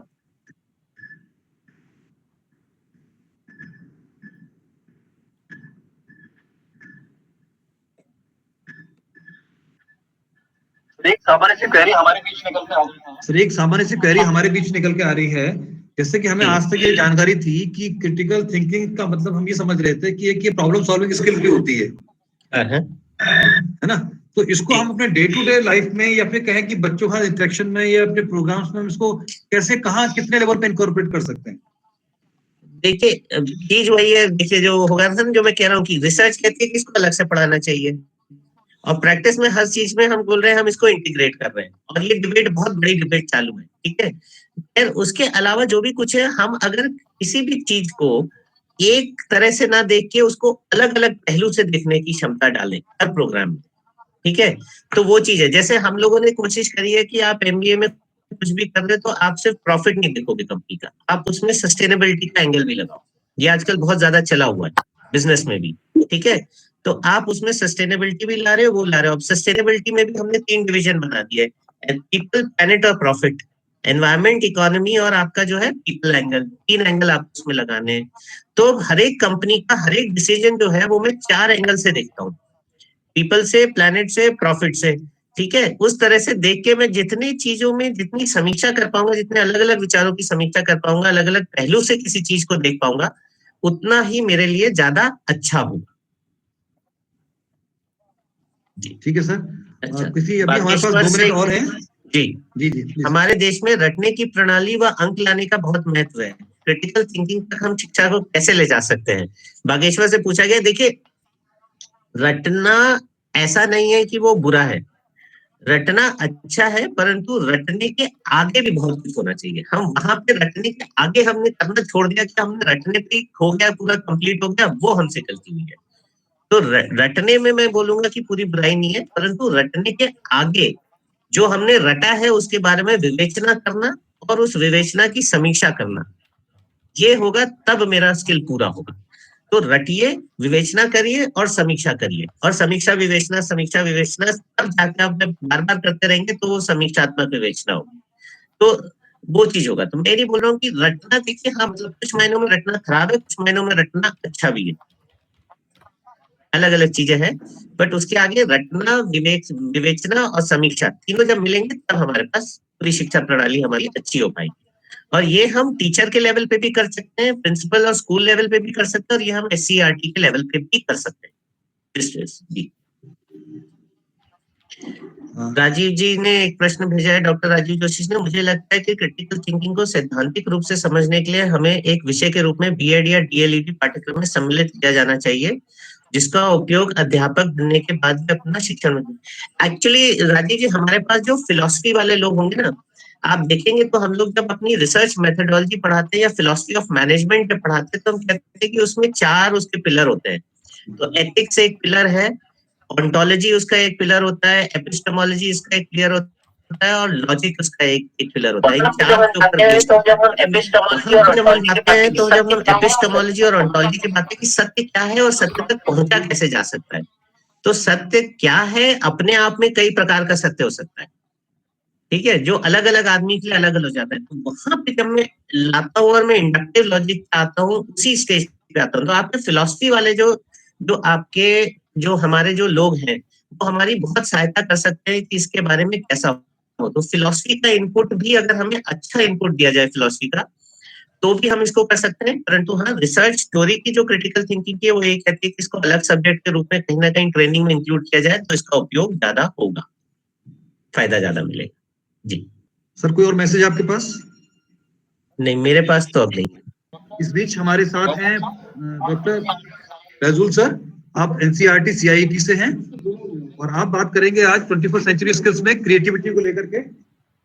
मेरा अनुरोध रहेगा डॉक्टर फैजुल सर से कि आप प्लीज आए। इससे स्टार्ट है सर, आप रेडी हैं? जी सर, आपका स्वागत है बहुत बहुत। Please continue sir, please start करेंगे। हाँ, थैंक यू सो मच। आपका बहुत स्वागत, बहुत धन्यवाद मुझे इस गैदरिंग को, अगस्त गैदरिंग को एड्रेस करने का मौका देने के लिए। और जैसे कि मुझे बताया गया है कि इस गूगल मीट के अलावा कुछ और साथी जुड़ेंगे यूट्यूब चैनल के थ्रू भी। So I have kept the official SCERT Uttarakhand YouTube channel also live. So if you have during this conversation, if you come across any query or something you want to share, any remarks, please feel free to mark those. I'll definitely try to address to my level best. Very good afternoon and a very warm welcome to this session organized by SCERT Uttarakhand. As has been told by sir, the topic that we are going to discuss today is one of the 21st century skills called creativity, right? So I'm going to straight away start the session. I've been told that we can discuss between 1 and 2 PM. So 1 घंटे का समय है हमारे पास. मैं अपना lunch के समय को इसी में यूटिलाइज कर लेना चाह रहा हूँ, so that I can go later. तो आपको प्रोग्राम प्रेजेंटेशन के दौरान या डिस्कशन के दौरान कुछ शेयर करना होगा तो please feel free to stop me and ask any question, या आपको कुछ बताना है तो you are allowed to do so. So with this I am going to share my screen. Sir 1 minute आपसे बात करनी है कि जी ये कहना है कि हमारे मैक्सिमम लोग जो है हिंदी भाषी लोग हैं जी. तो अगर आपका प्रेजेंटेशन का मेजर पार्ट हिंदी में रहेगा तो हमारे लिए ज्यादा अच्छा होगा, और नहीं तो इंग्लिश में भी कंफर्टेबल है. Sure sir, thank you so much. मैं जरूर हिंदी में बोलने की कोशिश करूंगा, परंतु मेरा हिंदी मातृभाषा नहीं है, तो एक आध जगह 2-1 शब्द हो सकता है गड़बड़ हो, इसलिए शुरू में मैं माफी चाहता हूं सभी से, बट डेफिनेटली मैं हिंदी और इंग्लिश मिक्स करके बोलने का कोशिश करूंगा. Thank you so much sir. I am going to present my screen.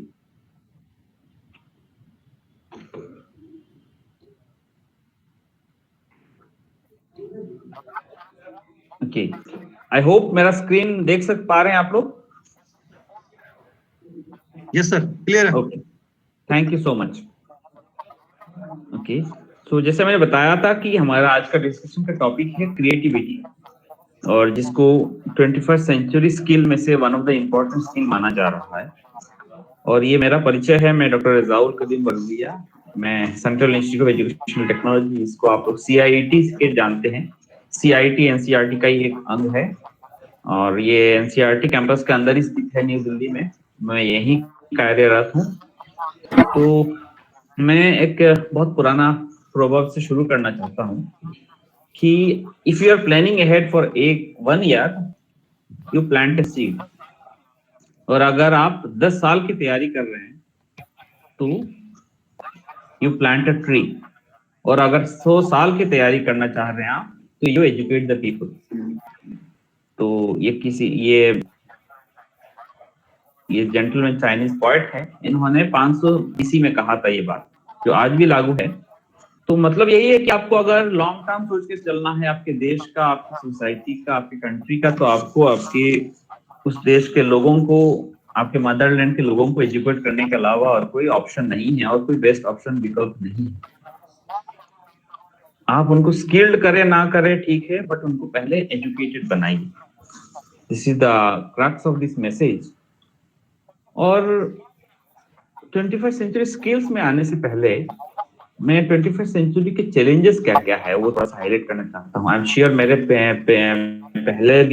मेरे आने से पहले भी जो सेशन हुए होंगे या सेशंस हुए होंगे, उनमें भी, चूंकि ये ब्रॉड थीम इस टॉपिक का 2 दिन का प्रोग्राम यही है कि 21st सेंचुरी स्किल्स, तो ये सब बिंदु कहा गया होगा कुछ हद तक, but still I want to revisit कुछ बिंदु पे. यूनेस्को का कहना है कि नॉलेज, स्किल और एटीट्यूड जो है need to be able to fully participate and contribute to the knowledge society. जो हमारे लोग हैं फ्यूचर में, आने वाले टाइम में, उनका नॉलेज, स्किल और एटीट्यूड इस तरह से हो कि जो आने वाला सोसाइटी है उसको नॉलेज सोसाइटी कहा जाता है. हमको पता है कि हम इंडस्ट्रियल इकोनॉमी या इंडस्ट्रियल रिवॉल्यूशन से आगे बढ़ चुके हैं. हम एग्रीकल्चरल रिवॉल्यूशन से आगे बढ़े थे, इंडस्ट्रियल रिवॉल्यूशन किए थे, और इंडस्ट्रियल रिवॉल्यूशन के बाद अब कहा जा रहा है कि knowledge society, knowledge revolution, knowledge economy, कि खाली इंडस्ट्री से नहीं चलेगा. जिसके पास नॉलेज है वही देश, वही लोग, वही सोसाइटी आगे बढ़ेगा. यही ग्लोबली कहा जा रहा है, आप सब सुनते आ रहे होंगे.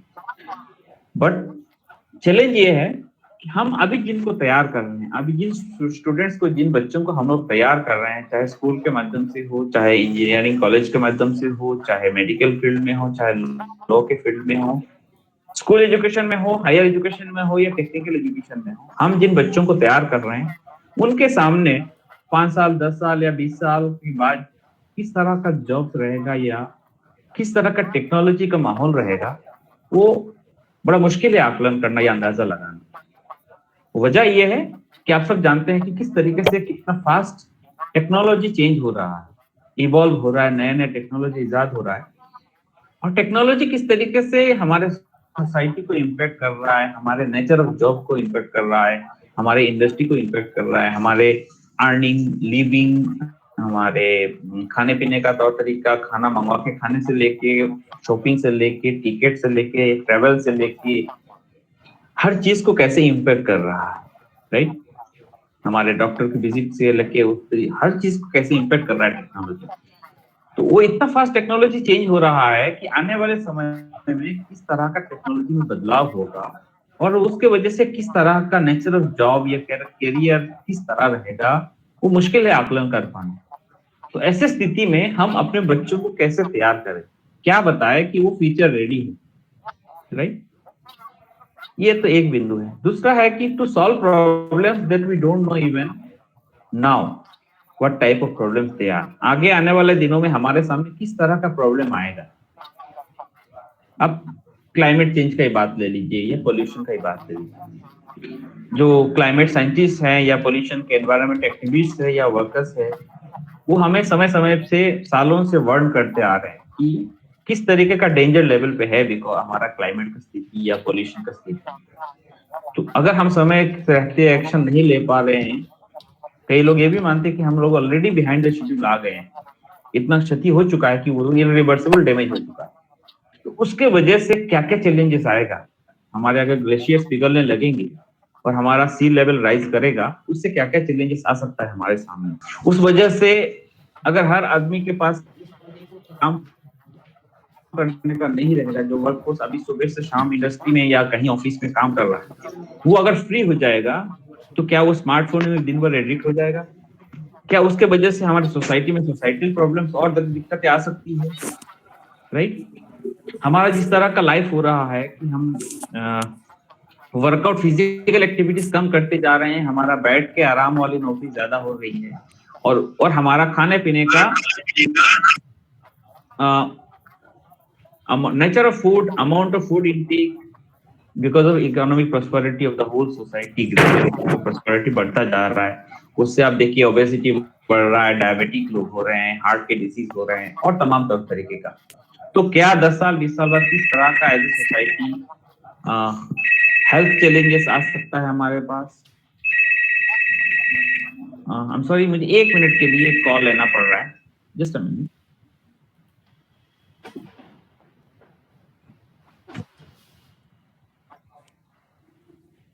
ओके,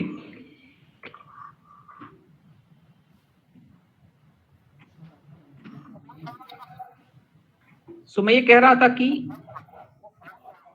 ये थर्ड पॉइंट है, to solve problems that we don't know even now are what type of problems. हमारे सामने as a society, as a community, as a individual, as a parent, as a school teacher, as a school educator, क्या क्या problem आ सकते हैं वो मुश्किल हो पा रहा है हमारे लिए। हम अपने फीचर्स जनरेशन को कैसे तैयार करें कि वो उस तरह का प्रॉब्लम जो हमें पता ही नहीं क्लियरली क्या किस टाइप के चैलेंजेस आएंगे, उन प्रॉब्लम्स को कैसे डील करें, कैसे फेस करें, कैसे उनको सॉल्व करें, right? So naturally, future will demand complex problem solving and creative thinking skills, right? ये challenges हैं। मैं यहाँ पे आप सब विदित होंगे कि new education policy, national education policy 2020 has been released, approved and released by the government of India, जो इंटरनेट में है, अवेलेबल है in public domain for anyone to read. मैं आप सभी से आग्रह करूंगा, अगर आप नहीं पढ़े हैं, बहुत लोग साथियों ने पढ़ लिया होगा अच्छे से, बहुत बड़ा डॉक्यूमेंट नहीं है, 55-60 पेज का डॉक्यूमेंट है, कृपया उसको एक बार थरोली पढ़िए। हिंदी में भी है, इंग्लिश में भी है और तमाम लैंग्वेज में भी इसको ट्रांसलेट किया गया है। उसको डाउनलोड करके उसको एक बार पढ़िएगा, क्योंकि ये एक ऐसा डॉक्यूमेंट है जो हमारे फील्ड को, हम एज ए एजुकेटर बात कर रहा हूँ, हम जिस फील्ड में हैं, आने वाले 20-30-40 साल ये गाइडिंग प्रिंसिपल रखेगा।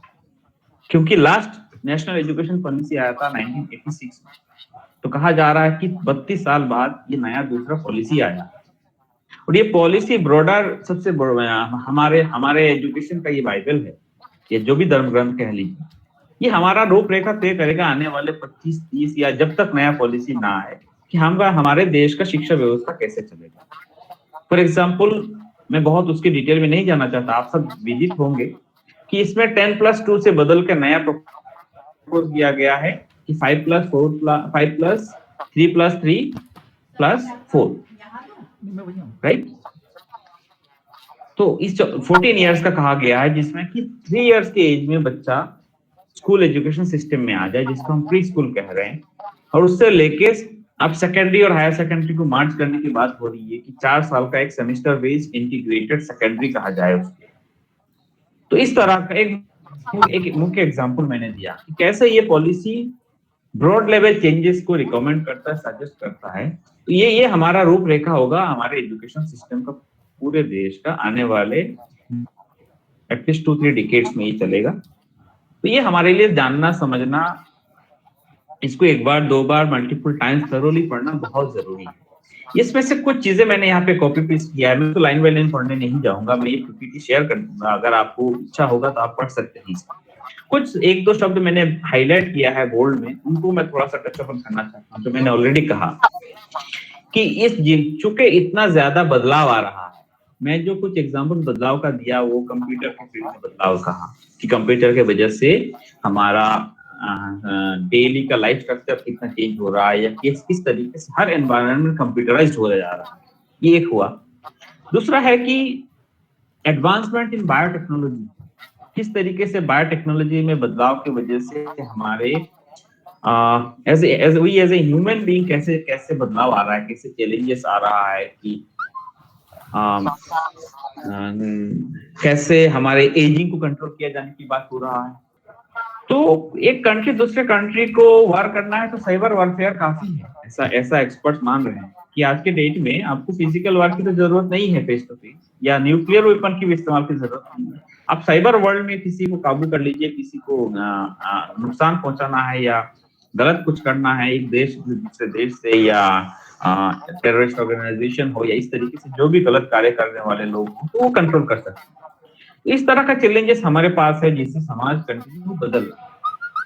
इस तरह का चेंजिंग एनवायरनमेंट में, जैसे कि मैंने कहा, जो हमारे रोजमर्रा के अनस्किल्ड जॉब होते हैं, रूटीन काम होते हैं, वो ऑलरेडी आपको मालूम है, आप ऑफिस में, स्कूल में या हर जगह देखते होंगे, ज्यादातर काम मशीन कर रहा है, और वो प्रोसेस, उस चीज को इतना ज्यादा ऑटोमेट किया जा रहा है, मैकेनाइज्ड किया जा रहा है कि रोज रिसर्च चल रहे हैं कि कैसे जहां 10 ह्यूमन बैठ के काम करते थे, उसको कैसे 2 कंप्यूटर से कैसे और बेहतर और या फास्टर तरीके से करा ली जाए, राइट। लेकिन उससे हमें बहुत ज्यादा चिंतित होने की जरूरत नहीं है, क्योंकि जितना ऑटोमेट होगा उतना ही ज्यादा हमारे लिए चैलेंजेस, ये काम बढ़ेगा, लेकिन वो काम मैकेनाइज या अनस्किल्ड काम नहीं रहेगा, हमारे लिए स्किल्ड काम बढ़ जाएगा। ओके, तो हमें मल्टीडिसिप्लिनरी होना पड़ेगा फ्यूचर में, कि हम खाली साइंस के फील्ड के हैं तो साइंस के नॉलेज जितना हमने एजुकेशन में, अपने स्कूल या कॉलेज के या यूनिवर्सिटी के दिन में हासिल किए हैं, उसी से हम कर लेंगे, नहीं, वेरी मुश्किल होगा, क्योंकि जो प्रॉब्लम आएंगे वो कॉम्प्लेक्स होंगे। उसमें आपको सोसाइटी का इन्वॉल्वमेंट भी चाहिए, सोशल साइंस के भी रूल्स आपकी चाहिए, ह्यूमैनिटीज के भी चाहिए, एथिक्स, वैल्यूज, वो सारी चीजें आपको इकट्ठे लगा के, प्लस आपकी साइंस के स्किल लगा के, आपको उन प्रॉब्लम्स को ऑफ सोसाइटी, ऑफ इंडिविजुअल आपको हैंडल करना है। इसलिए हमारे आने वाले जनरेशन मल्टी डिसिप्लिनरी होने पड़ेंगे। This is the first and foremost requirement. Okay, second, जो मैंने ऑलरेडी कहा कि हमारे पास ऑलरेडी क्लाइमेट चेंज के और पोल्यूशन के बर्डन है। कुछ लोग ये भी मानते हैं कि ओवर पॉपुलेशन के वजह से हमारे नेचर पे ऑलरेडी लोड है, कि जितना रिसोर्सेस नेचर हमें दे सकता है उससे ज्यादा हम ओवर, उससे क्या हो रहा है पूरी दुनिया में, उससे क्या हो रहा है कि पूरी दुनिया में एनर्जी का, पानी का, खाने का या सैनिटेशन का चैलेंजेस हो रहा है, राइट। उन चैलेंजेस को हम किसी एक सब्जेक्ट या एक फील्ड के नॉलेज से, यार, वरना वो वाकई हमारा पीछा छोड़ता ही नहीं, बहुत खतरनाक आदमी है। हेलो, हाँ, आई होप कि हाँ, सभी साथी से रिक्वेस्ट है कि आप अपने आप को म्यूट कर लीजिए, जब भी बोलना होगा तो, या जब भी बोलना होगा प्लीज आप बोल सकते हैं किसी, हाँ, थैंक यू। तो मैं कह रहा था कि हमारे आने वाले जो चैलेंजेस वो एक फील्ड का, एक डिसिप्लिन का नॉलेज से या स्किल से आप सॉल्व करना मुश्किल होगा, राइट। तो उसमें वही एनईपी का कुछ स्लाइड्स मैंने लिया है। एनईपी क्या कह रहा है कि हमें लर्नर को या बच्चे को खाली नॉलेज देना ही है, सबसे इंपॉर्टेंट ये है कि हमें बच्चे को सिखाना है, ये तरीका सिखाना है कि हाउ टू लर्न। खाली हमने अपना syllabus A to Z cover कर लिया, बच्चा अच्छा नंबर ले आया, पास भी कर गया, वो शायद फ्यूचर के जनरेशन में काफी नहीं है, क्योंकि फ्यूचर की जो रिक्वायरमेंट होगी शायद वो कितना नंबर परसेंटेज लाया वो बहुत ज्यादा महत्व नहीं रखेगा, क्योंकि उसको हर रोज इवॉल्व हो रहा है, समाज बदल रहा है, टेक्नोलॉजी बदल रहा है, तो उसको टाइम टू टाइम सीखते रहना पड़ेगा। तो हमें उसको वो स्किल वो ट्रांसफर करना पड़ेगा बच्चे में या लर्नर में कि भाई how to learn, how to adopt to the changing environment, और कैसे नए टेक्नोलॉजी आ रहा है, नए चैलेंजिंग चीजें आ रहा है लर्न करने का, वो कैसे लर्न करे या कैसे आपने आपको इनोवेट करे, आप अपने तरीके को इनोवेट करें। तो बेसिकली क्रक्स यही है कि how to think critically and solve problems. Okay, तो यहाँ पे कुछ शब्दों पे मैंने कवर किया है कि कहा जा रहा है, पहले भी कहा गया है एनपी से पहले भी, कि हमारे बच्चे इंक्वायरी ड्राइवन हो, राइट, डिस्कवरी ओरिएंटेड हो, हमारा एजुकेशन सिस्टम लर्नर सेंटर्ड हो, डिस्कशन बेस्ड हो, और more importantly the learning process should be enjoyable to the learner. बच्चे को स्कूल आने में बोरियत ना लगे, खुशी खुशी आए। हालांकि आप कहेंगे कि ये कई बार कहा गया है कि लेकिन कैसे किया जाए, हम अपने यही चैलेंज है हमारे सबके साथ एज ए एजुकेटर टुगेदर, हम एनसीईआरटी हो चाहे एससीईआरटी, चाहे डाइट, चाहे स्कूल टीचर, चाहे पेरेंट, चाहे समाज, हम सबकी मेनली कंबाइंड रिस्पॉन्सिबिलिटी है कि हम सालों से कहते तो आ रहे हैं ये शब्द जो मैंने इस स्लाइड पे लिया कोई नई बात नहीं है कि हमारा बच्चा इंक्वायरी ड्राइवन भी हो जाए, लर्नर सेंटर्ड पढ़ाई लिखाई हो जाए, डिस्कशन बेस्ड हो जाए, लेकिन गिवन द स्कूल का time frame, time table and other constraints कैसे करें। तो यही पॉलिसी कहता है कि आप पूरा रिस्टार्ट करिए, कंप्यूटर को जैसे रिस्टार्ट करते हैं, मोबाइल को रिस्टार्ट करते हैं, ऐसे पूरा एजुकेशन सिस्टम को रिस्टार्ट करिए, रीथिंक करिए कहाँ कहाँ दिक्कतें हैं जिसके वजह से इतने सालों से ये डिसीजंस या ये सजेशंस कहने के बाद भी ये हम क्यों नहीं एक्चुअल प्रैक्टिस में ला पा रहे हैं। हम सब मिलके जब हम नए करिकुलम बनाएंगे, नए करिकुलम फ्रेमवर्क बनाएंगे, एनसीएफ बनाएंगे, सिलेबस बनाएंगे, उनमें कैसे हम यानी न्यू पॉलिसी को सुनते हुए कि हम मोर सब्जेक्ट्स लाएंगे लेकिन ओनली कोर कॉन्सेप्ट्स। ओके, हम स्पोर्ट्स एंड फिटनेस को भी मैंडेटरी लाएंगे, हम लिटरेचर, कल्चर और वैल्यूज को भी हर बच्चे के लिए पढ़ना मैंडेटरी लाएंगे, हम ह्यूमैनिटीज को भी उतना ही इंपॉर्टेंस देंगे जितना साइंस को या मैथ्स को। बट वो कैसे हो पाएगा, तो हमारा लिए चैलेंज यही है, हम सब मिलकर रिसर्च करेंगे, डिबेट करेंगे कि कैसे ओनली कोर कॉन्सेप्ट्स बच्चों को सिखाया जाए इंस्टेड ऑफ बहुत सारा ज्ञान एक सब्जेक्ट में देने के बजाय, क्योंकि फ्यूचर जनरेशन वो कह रहा है कि एक फील्ड में सिर्फ पारदर्शी होने से शायद काफी नहीं होगा, उनको मल्टीडिसिप्लिनरी होना पड़ेगा, राइट। जिसलिए मैं बोल्ड किया हूं, नीचे पैराग्राफ में आप देख सकते हैं कि हमारा एजुकेशन सिस्टम ऐसा हो कि कैरेक्टर बिल्डिंग में मदद करे, और learner should be ethical, rational, compassionate and caring. क्योंकि हमारे समाज में आज ऐसा स्थिति आ गया है कि कानून बनाना पड़ रहा है कि बच्चे माँ बाप को छोड़ के ना जाएंगे तो उन पे क्या पनिशमेंट होगा और क्या नहीं होगा। लेकिन वो बड़े अफसोस की बात है कि हमारे विदेशी मुल्कों की तरह हमारे यहाँ देशों में भी ओल्ड एज होम होना आम बात हो जा रहा है, जो बड़े गलत बात है मेरे हिसाब से। तो हमारे बच्चों में हम कैसे ethics, rationality, care towards other और ऐसे कैरेक्टर, राइट, जो हम नेशनलिज्म की बात कर रहे हैं, एक्चुअल नेशनलिज्म, देशभक्ति इसी चीज से आएगा जब हम हर बच्चे के अंदर, हर आदमी के अंदर ये चीजें इंस्टिल कर पाएंगे। उससे शायद धीरे धीरे करप्शन कम हो सकता है, क्योंकि कोई कानून बनाने से इस मुल्क में या इस देश में करप्शन को कम करना मुश्किल है। वो हम सब बेसिक है इस बात को। और इन सब में position new education policy teacher को फिर से महत्व देना चाहता है, कह रहा है teacher should be at the centre of fundamental reforms. और ये कैटेगरी के लिए उन्होंने कहा है कि टीचर को वो रेस्पेक्ट और वो देना चाहिए जो पहले कभी हुआ करता था। हम सब कहते हैं, जानते हैं कि कभी टीचर को समाज के सबसे ज्यादा रेस्पेक्टेड मेंबर ऑफ सोसाइटी माना जाता था। जो भी किसी वजह से हुआ होगा, हम सब ने, या शायद आज हम वो रेस्पेक्ट नहीं मिल पाता है as a teacher, as a educator, तो पॉलिसी यही कहता है कि टीचर को फिर से सेंटर में लाइए एजुकेशन के सिस्टम का, और टीचर को वो रेस्पेक्ट दीजिए। तो ये जिम्मेदारी हम सबकी है, as a teacher educator, as a parent, as a countryman, हम सबकी जिम्मेदारी है कि हम अपना काम जब बखूबी निभाएंगे, बढ़िया से करेंगे और इंटरेस्ट के साथ करेंगे, तो नेचुरली वो रेस्पेक्ट, वो जो हम डिजर्व करते हैं वो सोसाइटी से हमें मिलेगा भी। तो coming back to our session topic, आप सबको पता है कि ब्रॉडली कि क्या क्या है 21st सेंचुरी स्किल्स। मैं भी यहाँ पे फिर से लिस्ट किया हूँ कि क्रिटिकल थिंकिंग और प्रॉब्लम सॉल्विंग को कहा जा रहा है one of the important skills, creativity and innovation, communication and collaboration, media and information literacy, information and communication technology literacy, flexibility, adaptability, productivity, accountability, leadership and responsibility.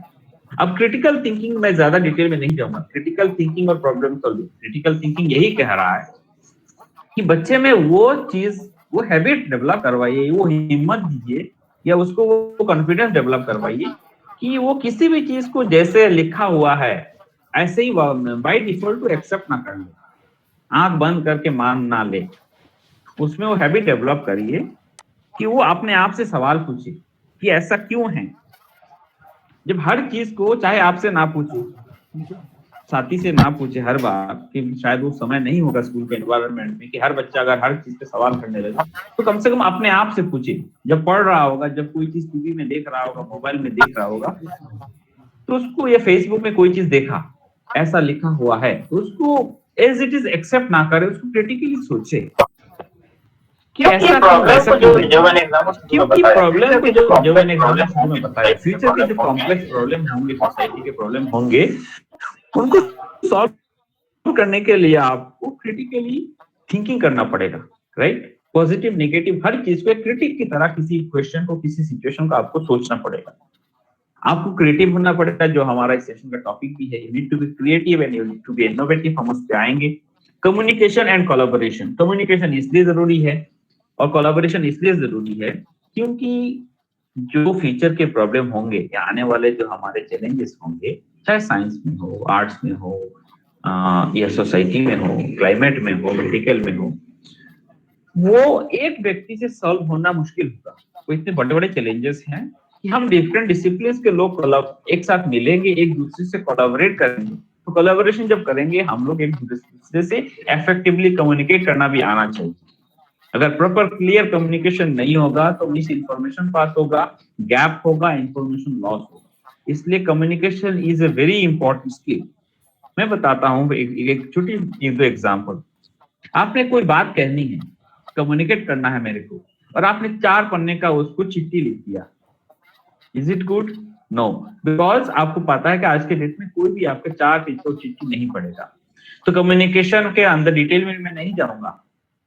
हम सबको मालूम है कि कम्युनिकेशन जब हम कर रहे हैं तो हमारा बात क्रिस्प हो, टू द पॉइंट हो और एम्बिग्यूअस ना हो। इफ सुडो के सेंटेंस में एक बात कह रहे हैं, 4th पॉइंट पे आके कुछ और बात कह रहे हैं, कॉन्फ्लिक्टिंग ना हो, एक्यूरेट हो। अगर कहीं हम डेटा दे रहे हैं कि हमने एक मैसेज लिख दिया कि ये कोई डेटा है कि इतने लोग मर गए हैं कहीं या इतने लोग बीमार हो गए, अगर हम कहीं ये कोट कर रहे हैं, कम्युनिकेट कर रहे हैं इंफॉर्मेशन, तो तुरंत हमारे पास वहीं पर रेफरेंस होना चाहिए कि हमने ये डेटा क्या है, डेटा का सोर्स क्या है, कहाँ से हमने लिया। Those are information important.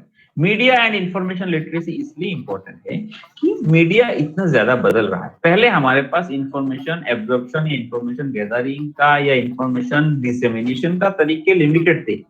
Primarily newspaper होते थे, रेडियो और टू एन एक्सटेंट टेलीविजन। लेकिन आज थैंक्स टू इंटरनेट हमारे पास इंफॉर्मेशन आने का, जाने का, क्रिएट करने का, शेयर करने का इतना ज्यादा सोर्स और इतने ज्यादा तरीके हो गए हैं और होते जा रहे हैं।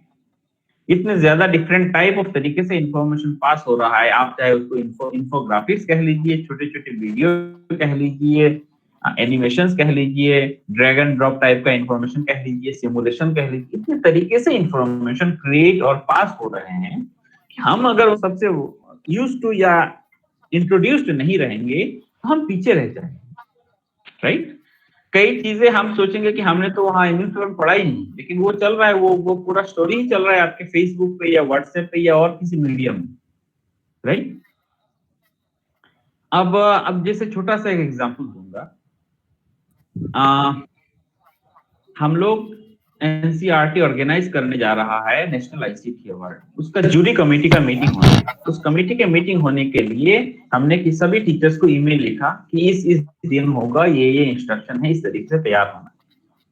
और सभी साथी को हमने कहा कि आप अपना मोबाइल नंबर दीजिए शुरू में ही, ताकि हम एक व्हाट्सएप ग्रुप भी फॉर्म करेंगे। अब वो साथी ने मोबाइल नंबर उस समय अपने व्हाट्सएप वाले नहीं दिए और उन्होंने ईमेल 10 दिन बाद देखा। उससे क्या हुआ, उन्होंने वो जो भी गतिविधि हुआ इस दौरान वो मिस कर दी। तो इंफॉर्मेशन लिटरेसी की कमी है। अगर वो समय वो ये सबको दे देते हमारे साथ तो इंफॉर्मेशन शायद मिस नहीं होती।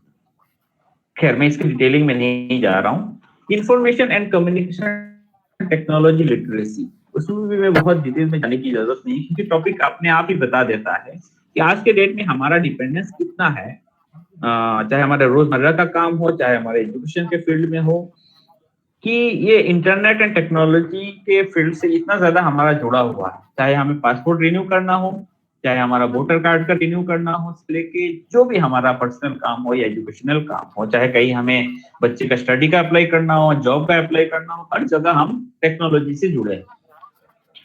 तो टेक्नोलॉजी से जब जुड़े हैं तो हमारे पास बेसिक लिटरेसी होना पड़ेगा, डिजिटल लिटरेसी कह लीजिए या आईसीटी लिटरेसी होना पड़ेगा, ताकि हम किस तरीके से आईसीटी के बेसिक टूल्स, कुछ ऑफिस टूल्स हो गया, वर्ड, एक्सेल, पावर पॉइंट में बेसिक काम करने से लेके ईमेल बेसिक चेक करना, रिप्लाई कर देना, ड्राफ्ट कर देना, नया ईमेल लिख देना से लेके कुछ बेसिक फाइनेंशियल ट्रांजैक्शंस इंटरनेट में क्या कर सकते हैं, इस तरीके के सेट ऑफ बेसिक स्किल्स जिसको इंफॉर्मेशन टेक्नोलॉजी लिटरेसी कहा जा रहा है, वो हमारे हर किसी के पास होना चाहिए। हमारे अपने आप में भी होना चाहिए और फ्यूचर जनरेशन में तो होना मस्ट है।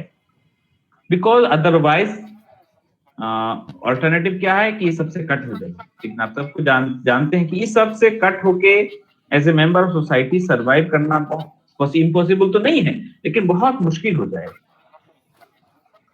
और हमें, जैसे मैंने कहा, कि ये सब करने के लिए हम फ्लेक्सिबल, एडेप्टेबल और प्रोडक्टिव होना पड़ेगा, राइट? तो क्रिएटिविटी क्या है?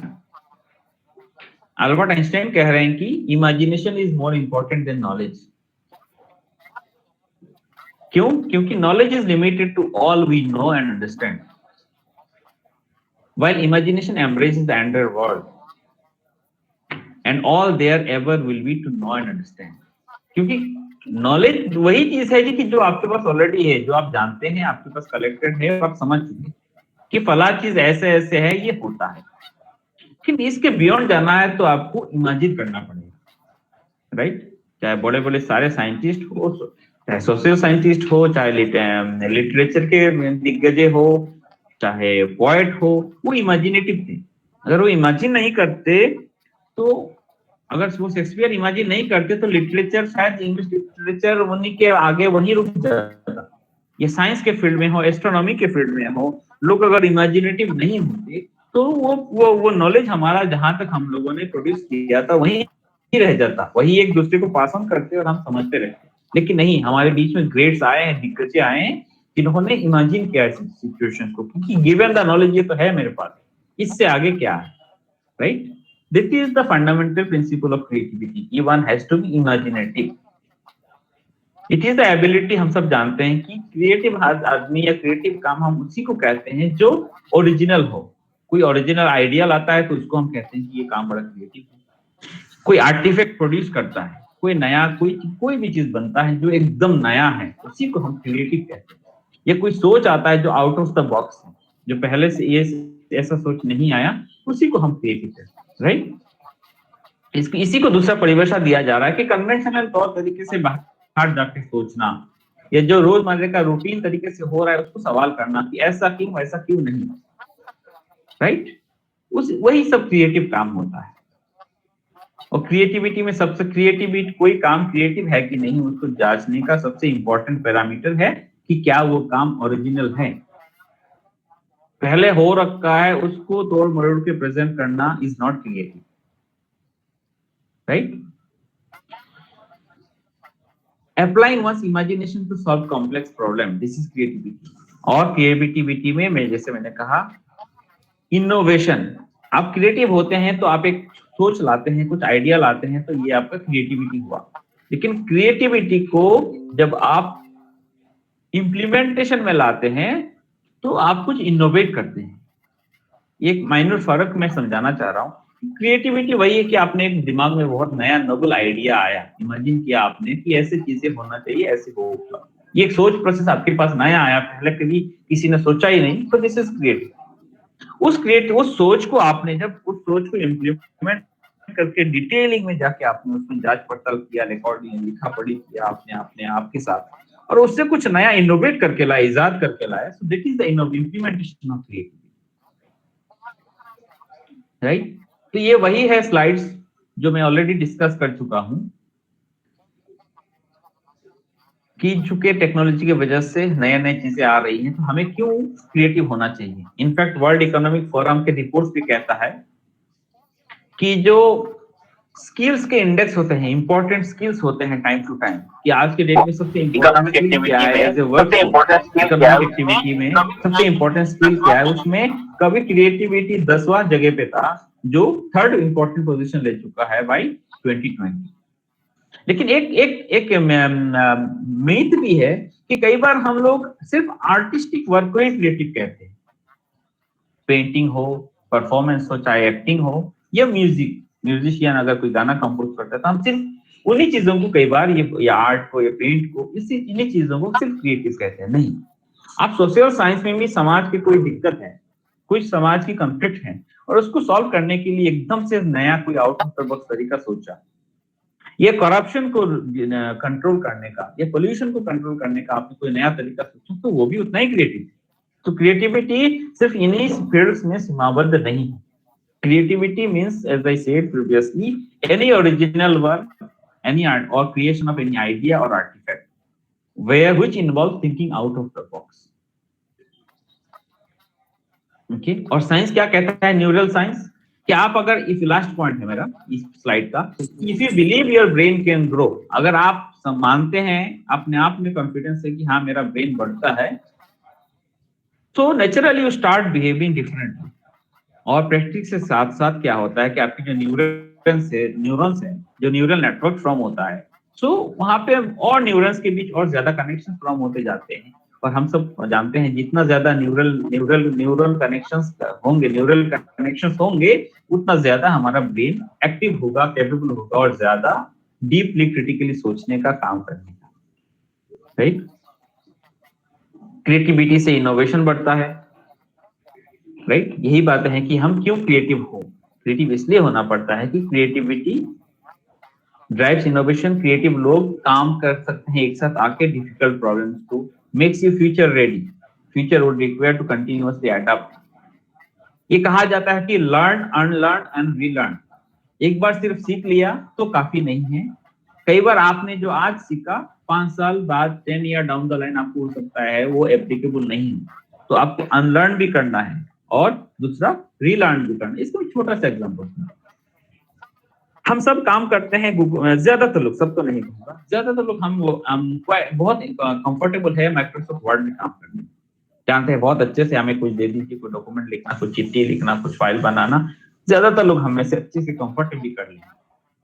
लेकिन आज के डेट में क्लाउड एनवायरनमेंट में आ गया है कि यही ऑफिस, चाहे गूगल का हो, चाहे माइक्रोसॉफ्ट का हो, चाहे ओपन सोर्स हो, ये सब क्लाउड एनवायरनमेंट में आ गया है, जहां पे हम ये सारा वर्ड या माइक्रोसॉफ्ट वर्ड के काम कर सकते हैं। इसके अलावा हम वो एक दूसरे के साथ शेयर भी कर सकते हैं, कोलैबोरेटिवली का भी काम कर सकते हैं।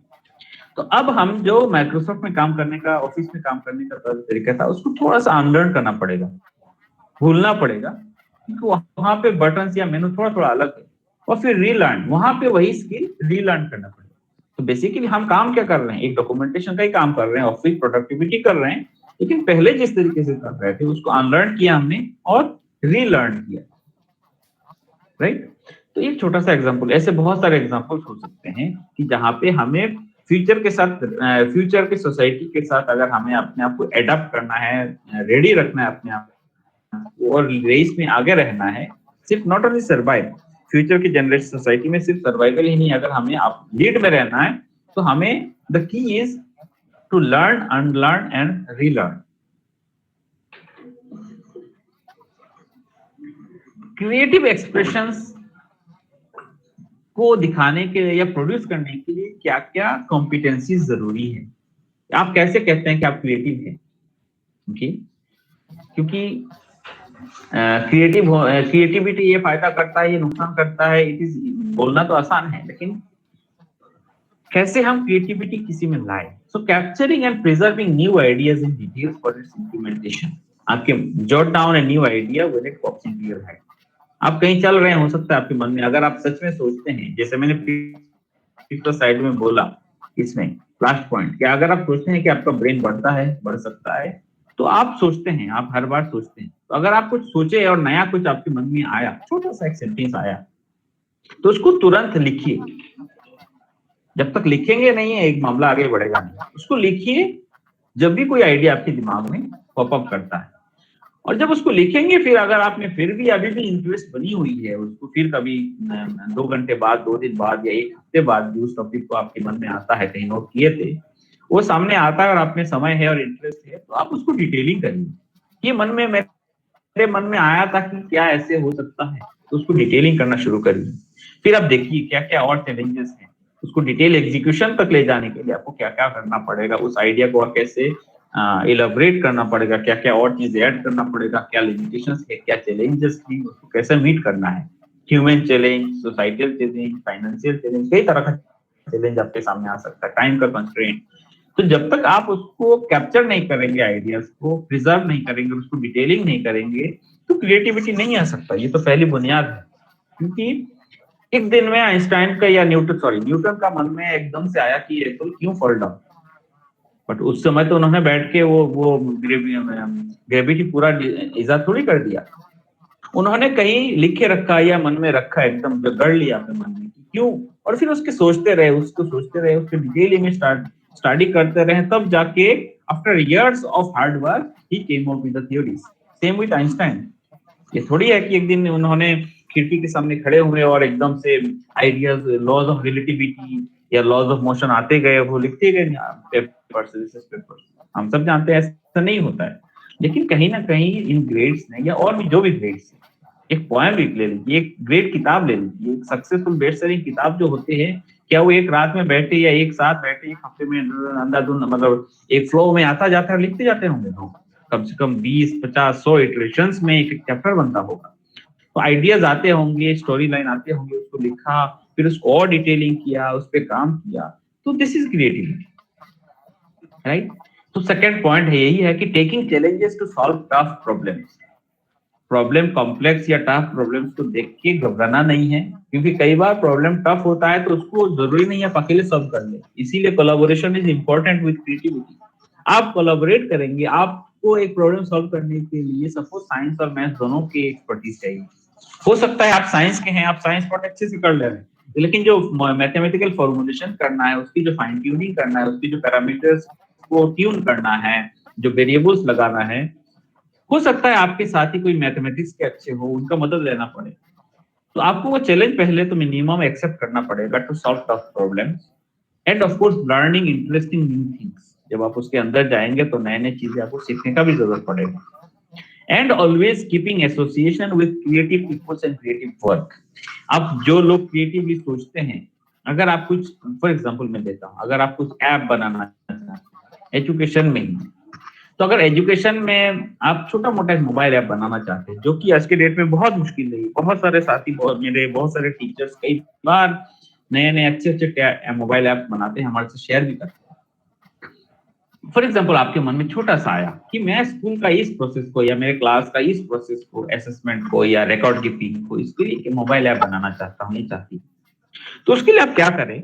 मेरे हिसाब से पहले तो आप जो और क्रिएटिव लोग हैं, जो स्टार्टअप्स हैं, या जो भी इंटेलिजेंट पीपल जो इस तरह का एजुकेशन रिलेटेड टेक्नोलॉजी या ऐप बना रहे हैं, उनसे जुड़िए। जोड़ना मतलब जरूरी नहीं कि उनसे बात करना या जरूर रोज ईमेल करना या व्हाट्सएप करना। उनके जो एनवायरनमेंट है, जो फोरम्स है, जो कम्युनिटी है, ईमेल कम्युनिटी हो, व्हाट्सएप कम्युनिटी हो, अदर कम्युनिटीज हो, ब्लॉग्स हो, वहां जुड़िए, या फेसबुक में वैसा ग्रुप हो, वहां जुड़िए।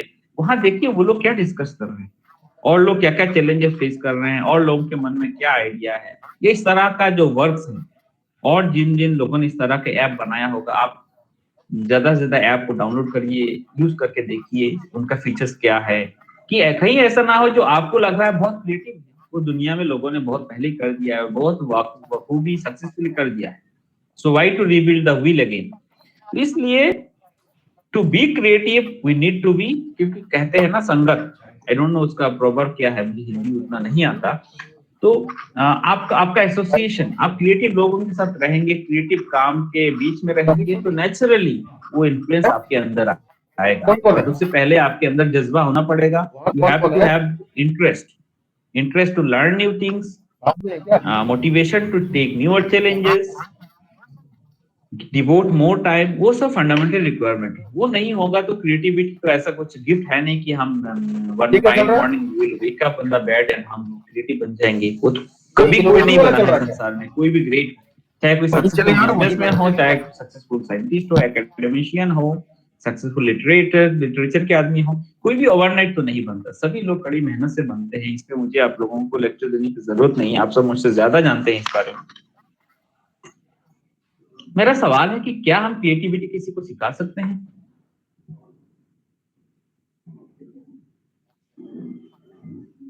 Yes, my answer is yes. Similarly मैं इस स्लाइड में आने से पहले कहूंगा टैलेंट। कहा जाता है सचिन तेंदुलकर या और लोगों को कहा जाता है कि इनके अंदर इनबॉर्न टैलेंट हो सकता है, मैं उस डिबेट में नहीं जा रहा हूं। तो बाकी जिनमें अगर इनबॉर्न टैलेंट नहीं है, क्या वो प्रैक्टिस से सक्सेसफुल स्पोर्ट्स पर्सन या सक्सेसफुल बाकी अपने अपने फील्ड में नहीं बने हैं? बने हैं।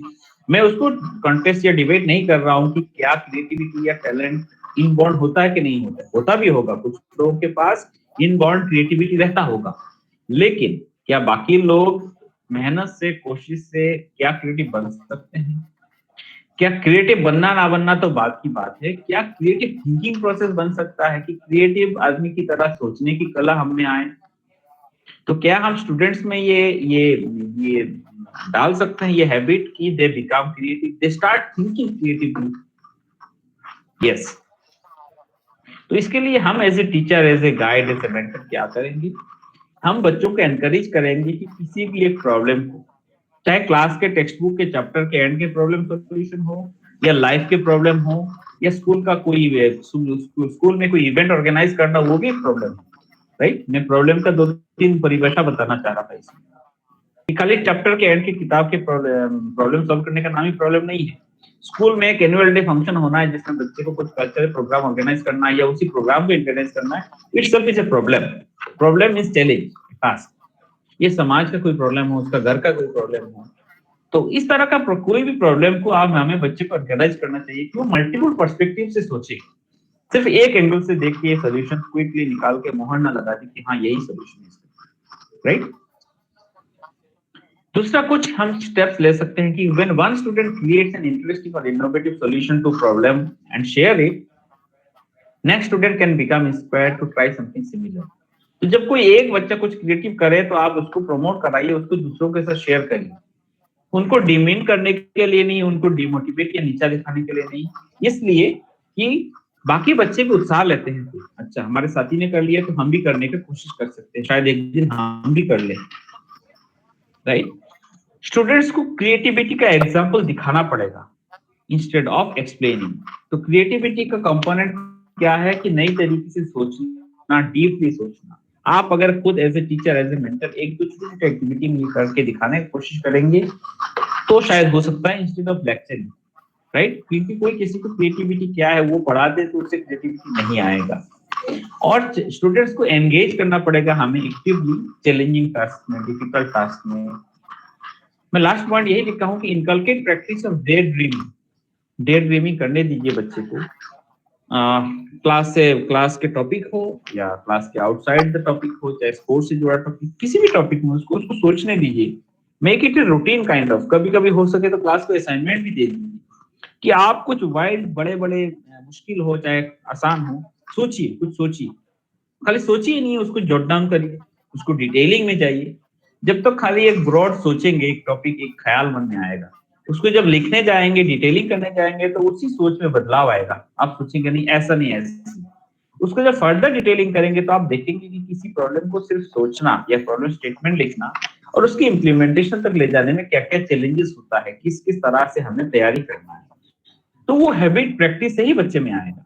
तो आप कभी कभी कभी अगर टाइम मिले तो बच्चे को इस तरह का असाइनमेंट दीजिए कि कम से कम हर महीने एक नया आइडिया या कुछ नया सोचे और उसको डिटेलिंग में लाए। भले इम्प्लीमेंट करके ना ला पाए, लेकिन अगर उन्हें इम्प्लीमेंट करना होगा तो क्या क्या करना होगा वो डिटेलिंग में तक लिख के लाए, दिखाए, एक दूसरे से डिस्कस करें। So that might be a way to inculcate creative thinking among learners. इन सारे में इंपॉर्टेंट है एनवायरनमेंट, एटमॉस्फेयर। हम as a school head, as a mentor, as a guide, as a teacher, as a facilitator, हमें उस तरह का environment या माहौल क्रिएट करना पड़ेगा हमारे क्लास में, हमारे घर में, हमारे एनवायरनमेंट में, जहाँ पे टीचर और स्टूडेंट एक दूसरे को इन्फ्लुएंस करें। हम बहुत ज्यादा हायरार्किकल ना हो के अगर हम अपने बिहेवियर में या कार्य में एक फ्लेक्सिबल ओपन एनवायरनमेंट क्रिएट कर सके, जहाँ पे बच्चे में भी वो कॉन्फिडेंस हो कि वो आपके काम पे भी, आपने कुछ एग्जांपल दिया उसको भी सवाल कर सके या उसको भी करेक्ट कराने की कोशिश करे, उसको आप एज ए ऑफेंस ना ले। उस तरह का अगर एनवायरनमेंट देंगे तो एक दूसरे के काम को इन्फ्लुएंस करेंगे इन ए पॉजिटिव वे। इस तरह का एनवायरनमेंट जहाँ पे बच्चे को किसी आइडिया के साथ प्ले करना या अपना ऑटोनॉमी और कोई रिस्क लेके कोई काम करना, वो कॉन्फिडेंस हो, ताकि उसको पता है कि मैं कोई काम अगर स्टेप लूं और फेल भी करूं तो मेरे जो टीचर है वो मुझे सपोर्ट करेंगे, वो मुझे फंसाएंगे नहीं, मुझे डांटेंगे नहीं, मेरे को सपोर्ट करेंगे इन ए पॉजिटिव वे। तो फिर वो गलत काम नहीं, सही काम पे करने का रिस्क, ताकि अगर मैं फेल भी हो जाऊं कि 3 दिन में काम होना था 4 दिन भी लग जाए तो टीचर मेरे को सपोर्ट करेंगे, एनकरेज करेंगे, मेरे को डांटेंगे नहीं या मेरे को बहुत ज्यादा पनिशमेंट नहीं देंगे। वो कॉन्फिडेंस, वो एनवायरनमेंट हमें डेवलप करना पड़ेगा, क्योंकि तभी out of the box thinking होगा। वरना तो जैसे हर साल स्कूल का एनुअल डे फेस्टिवल हो रहा है वैसे ही बनेगा, बच्चा अलग कुछ सोचेगा ही नहीं, क्योंकि अगर वो फेल हो गया और बहुत डांट पड़ेगा उसको आपसे, तो आउट ऑफ द बॉक्स सोचेगा नहीं, वो कहेगा जो पिछले साल हुआ सक्सेसफुल था, कोई दिक्कत नहीं था, वैसे ही करो इस बार भी, राइट। तो वो एनवायरनमेंट, वो माहौल, वो कॉन्फिडेंस हमें बच्चे में देना है, राइट। सच एनवायरनमेंट, इस तरह का माहौल का बेनिफिट क्या है कि वो जो एज ए व्यक्ति वो जो कुछ नया सोचेगा उसमें में जो सक्सेस मिलेगा उससे उसको कॉन्फिडेंस बढ़ता है, वो रीजनिंग करेगा, डिटेलिंग, क्योंकि उसकी जिम्मेदारी बनने वाली है, तो उसको वाहवाह मिलने वाला है अच्छे काम के लिए। तो अब वो रीजन करेगा, प्लस क्या है, माइनस क्या है, फायदा क्या है, नुकसान क्या है, पॉजिटिव नेगेटिव, तो हर चीजों को सोचेगा, राइट। उससे उसका मोटिवेशन बढ़ेगा, वो अपने कार्यों में, अपने क्लास में के एक्टिविटीज में, जो भी एक्टिविटी कर रहा है उसमें और ज्यादा एंगेज होगा। और ये सारे तरीका जब करेगा वो एंगेज होगा और ज्यादा कॉन्फिडेंस मिलेगा, आउट ऑफ द बॉक्स सोचेगा, प्रॉस एंड कॉन्स से लेके डिटेलिंग तक जाएगा। तो ये सारा process end of the day उसकी क्रिटिकल थिंकिंग का ही पार्ट है। उसी तरीके से वो फिर कल को जो भी एज ए ह्यूमन बीइंग, चाहे वो कहीं जॉब में जाएगा या अपने जब सोसाइटी में as a responsible member of society, as a head of family या एज ए फैमिली मेंबर, जब वो डील कर रहा होगा लाइफ के रोजमर्रा के प्रॉब्लम्स को, तो उनको वो तैयार रहेगा कि जिस भी तरह का प्रॉब्लम हमारे सामने आएगा, सिचुएशन आएगा, उनको हम कैसे रेस्पॉन्सिबली, एथिकली हम उसको हैंडल कर सके। हालांकि मैं एक सैंपल के तौर पे 1-2 क्लासों में एग्जांपल दिया हूँ, बट आप ऑफ कोर्स आप क्रिएटिव, आप टीचर, एजुकेटर्स और टीचर्स, आप अपने अनुभव से इससे बेहतर भी सोच, मतलब और अदर तरीके भी सोच सकते हैं। मैं एक दो छोटा सा एग्जांपल लोअर क्लासेस में जो आप करा सकते हैं मैं कह रहा था। फॉर एग्जांपल, आप बच्चों को कई ग्रुप में बना के या 2-2 का या हर एक को इंडिविजुअल भी दे सकते हैं, 1-to-1 ऐसे एक असाइनमेंट दीजिए कि स्कूल का एक नया फ्लैग डिजाइन करो और कहिए कि फ्लैग में जैसे हमारे देश का तिरंगा है वैसा ही उसमें 3 की जगह 2 हो, 2 ही सेक्शन हो, बट टोटल 3 डिफरेंट कलर का इस्तेमाल करें और फ्लैग में कहीं ना कहीं एक फ्लावर का भी इस्तेमाल हो। ये आपने अगर रिक्वायरमेंट दिया और बच्चे को कहा कि अब सोचो, अब देखिए वो सोचेगा, डिफरेंट तरीके से सोचेगा। और क्लास में अगर 40 बच्चे हैं तो हो सकता है आपके पास 40 डिफरेंट इनोवेटिव आइडियाज आए, आउटपुट आए। ये कुछ छोटे छोटे तरीका है जिससे आप बच्चे में छोटे छोटे लेवल से ही क्रिएटिविटी या क्रिएटिव थिंकिंग करने का हैबिट इनकलकेट कर सकते हैं। एक और एग्जांपल मैंने लिया है कि हम सब जानते हैं कि फ्यूचर इज ड्राइवरलेस। हमारे मेट्रो ट्रेन ड्राइवरलेस हो गए हैं, हमारे कार्स विदेशों में ट्रायल रन चल रहे हैं जहाँ पे गाड़ियां बिना ड्राइवर के चल रही है। तो ये माना जा रहा है कि वेरी नियर फ्यूचर हमारे बस, ट्रक, ज्यादातर व्हीकल्स ड्राइवरलेस होंगे, राइट। मैं उसमें नहीं जा रहा हूँ कि सब अगर ड्राइवरलेस हो जाएंगे तो अभी जो लाखों लोग हमारे ड्राइविंग एज ए पेशा जिनसे वो रोजी रोटी कमा रहे हैं उनका क्या होगा। वो एक सोसाइटल प्रॉब्लम है, चैलेंज है, और वो हम क्रिएटिवली थिंकिंग नहीं करेंगे तो उसका सोल्यूशन नहीं है। मैं उसमें नहीं जा रहा हूँ। यहाँ पे मेरा वो एग्जाम्पल लाने का एम ये था कि बच्चे को थोड़ा सा समझाइए कि कैसे भविष्य में ये जो व्हीकल्स या ट्रांसपोर्टेशन होंगे रोड में वो ड्राइवरलेस होंगे और mostly electricity as a fuel होगा, राइट। हम सब जानते हैं कि देश में, पूरी दुनिया में भी गिवन द एनवायरमेंटल चैलेंजेस हम फॉसिल फ्यूल से मूव कर रहे हैं इलेक्ट्रिक फ्यूल में, राइट। अब आप बच्चे को कहिए इन सिचुएशंस में कैसे, अगर कोई बस में ट्रेवल कर रहा है तो आज के जमाने में कैसे बस में कम्युनिकेट करते हैं, कैसे हमारा बस स्टैंड है और क्या मैकेनिज्म है, कैसे हम ड्राइवर से कम्युनिकेट करते हैं, कब चढ़ना है, कब रुकना है, कब उतरना है, कैसे हम किराया देते हैं बस पे, टिकट लेते हैं, वो सारा चीजें। ये बस कोई भी ब्रेकडाउन होता है तो ड्राइवर हमें कहता है कि ब्रेकडाउन हो गया, आप दूसरा बस ले लीजिए। ये सारे प्रोसेस को एक ड्राइवरलेस सिस्टम में क्या हो सकता है, उसको विजुअलाइज करने दीजिए, उसका इमेजिनेशन आने दीजिए,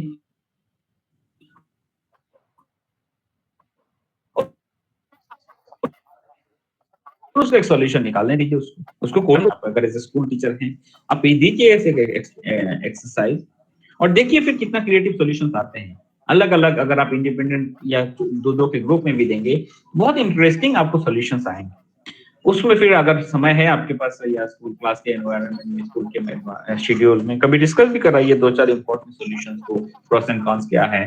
तो उसी तरीके से बच्चे में वो हैबिट होगा कि आउट ऑफ द बॉक्स सोचने का। कुछ और क्लासरूम टिप्स यहाँ पे मैं कहना चाहता हूँ, हालांकि मैं बार बार ये कहना चाहता हूँ यही द एग्जाम्पल नहीं है। मैं बस मेरे मन में एक दो एग्जाम्पल आया था, मैंने यहाँ पे लिया है। आप इनोवेटिव है, क्रिएटिव है, आप मुझसे ज्यादा अनुभवी है टीचिंग लर्निंग के फील्ड में, तो आप अपने अनुभव से भी और इस तरह का तमाम एग्जाम्पल डिजाइन कर सकते हैं। मैं कुछ टिप्स जो मेरे मन में आया मेरे हिसाब से इंपॉर्टेंट होंगे, जो बच्चों में क्रिएटिव थिंकिंग का स्किल इंपोर्ट कराने में मदद कर सकता है कि हम स्कूल में या क्लास में एक आइडिया कॉर्नर या थिंक टैंक एरिया आइडेंटिफाई कर सकते हैं। क्लास में अगर जगह है हमारे पास क्लासरूम में, वहां पे कभी हफ्ते में या एवरी फोर्टनाइटली एक बार कभी आइडिया थिंकिंग सेशन कराएं, आधे घंटे एक क्लास सेशन दे या 10 मिनट का कराए। उस क्लास के रैंडमली कोई भी 2 बच्चा आए, सोच के आए और उस वहां पे खड़े होके वो अपना इनोवेटिव आइडिया शेयर करें जो उन्होंने सोचा था। वो एक तरीका हो सकता है।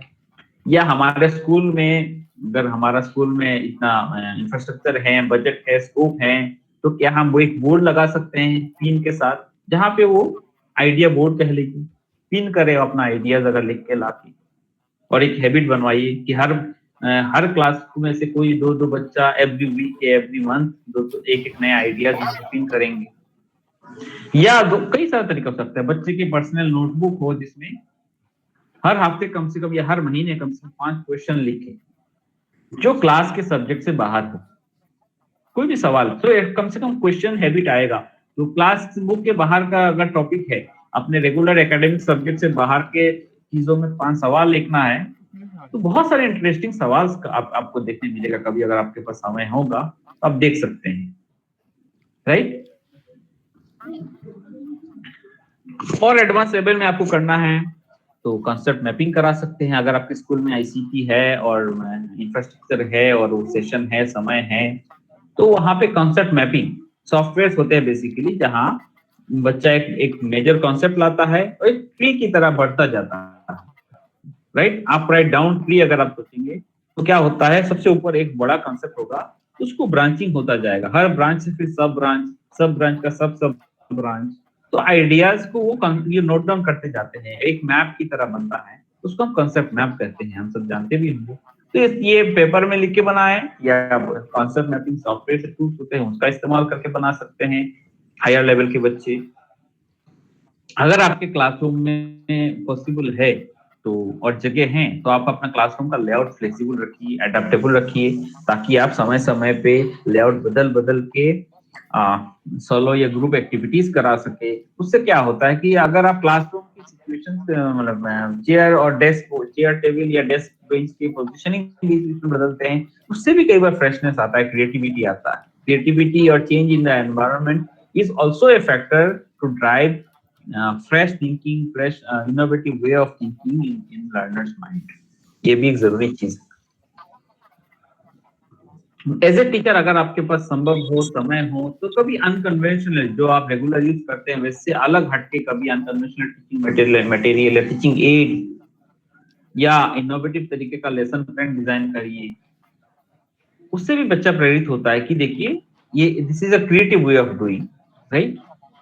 और एक असाइनमेंट जिस तरीके से देते आते हैं उससे थोड़ा अलग हटके, कभी अगर हर क्लास में संभव नहीं है ये जो चीजें मैं बता रहा हूँ, कभी आपके पास टाइम हो तो अलग हटके डिफरेंट फॉर्मेट्स में असाइनमेंट बनाने का कोशिश करिए। तो उससे क्या होता है, you are promoting creativity by doing. आप खुद कर रहे हैं, उससे जो है एंड यूजर या लर्नर स्टूडेंट है वो प्रेरित हो रहा है, right, instead of simply lecturing. यहाँ मैं कुछ पॉइंट्स लिख रहा था कि आप अपने आप में कैसे क्रिएटिविटी ला सकते हैं। कल कुछ अलग पहनने का कोशिश करिए जो आप रोज नहीं पहनते हैं। जो आप रोजमर्रा रेगुलर वे ऑफ स्टाइलिंग आपका है उससे बदल के कुछ भी है आप अलग पहनने का देखिए आपको सोचना पड़ता है, क्रिएटिव होना पड़ता है कि इसके साथ क्या मैच करेगा, क्या अलग भी हो, बहुत अगली भी ना दिखे, राइट। कभी कभी घर में या किसी दोस्त के साथ या कहीं भी अपने कलीग्स के साथ डिफरेंट वॉइस पे या डिफरेंट वे पे बात करने की कोशिश करके देखिए आपको क्रिएटिव होना पड़ेगा, राइट। बिकॉज ये जो स्टैंड अप कॉमिक से मिमिक होते हैं, मिमिक्रियन होते हैं, वो भी बहुत क्रिएटिव होते हैं, राइट। या और क्रिएटिविटी है, अगर आप कुकिंग में रुचि रखते हैं मेरे तरह तो कुछ अलग बनाने का कोशिश करिए। जो डिश आपको रोज आता है उससे अलग हटके बनाने की कोशिश करिए। ये हर एक छोटी छोटी एक्टिविटी में आपको क्रिएटिव होना पड़ता है, राइट। आपको अलग आउट ऑफ द बॉक्स सोचना पड़ता है कि मैं हर बार तो मैं दाल सब्जी ऐसे बनाता था, अब अलग क्या, ये कह रहे हैं अलग तरीके से बनाओ, तो कैसे? अब बैठ के थोड़ा सा सोचना पड़ेगा, आपको कई तरीके से सोचना पड़ेगा, तभी जाके कम से कम ऐसा सब्जी तो बने जो खाने लायक भी हो, लेकिन डिफरेंट तरीके से बना भी हो, राइट। या फिर एक आसान और एग्जांपल मेरे हिसाब से, जो हम रोज के हमारे कुछ सेट ऑफ टीवी चैनल्स होते हैं जो हम मोस्टली देखते हैं, चाहे न्यूज हो, चाहे मूवीज या जिसका भी जिस तरह का भी इंटरेस्ट हो, उससे अलग हटके कुछ चैनल, एक दो चैनल देखने की कोशिश करिए जो आप रेगुलर बहुत रेयर देखते हैं, देखते ही नहीं, उनमें कुछ समथिंग न्यू ऑब्जर्व करिए। So this could also be creative activity. So these are different small ways of thinking of how to impart creativity. So it is sharp 2. I guess I could, although I started a few minutes late, but I could stop or complete in time. So I don't know if there are any questions in YouTube. Are there any questions, sir? किसी का कोई सवाल आया है जो मुझे discuss करना है, चर्चा करना है?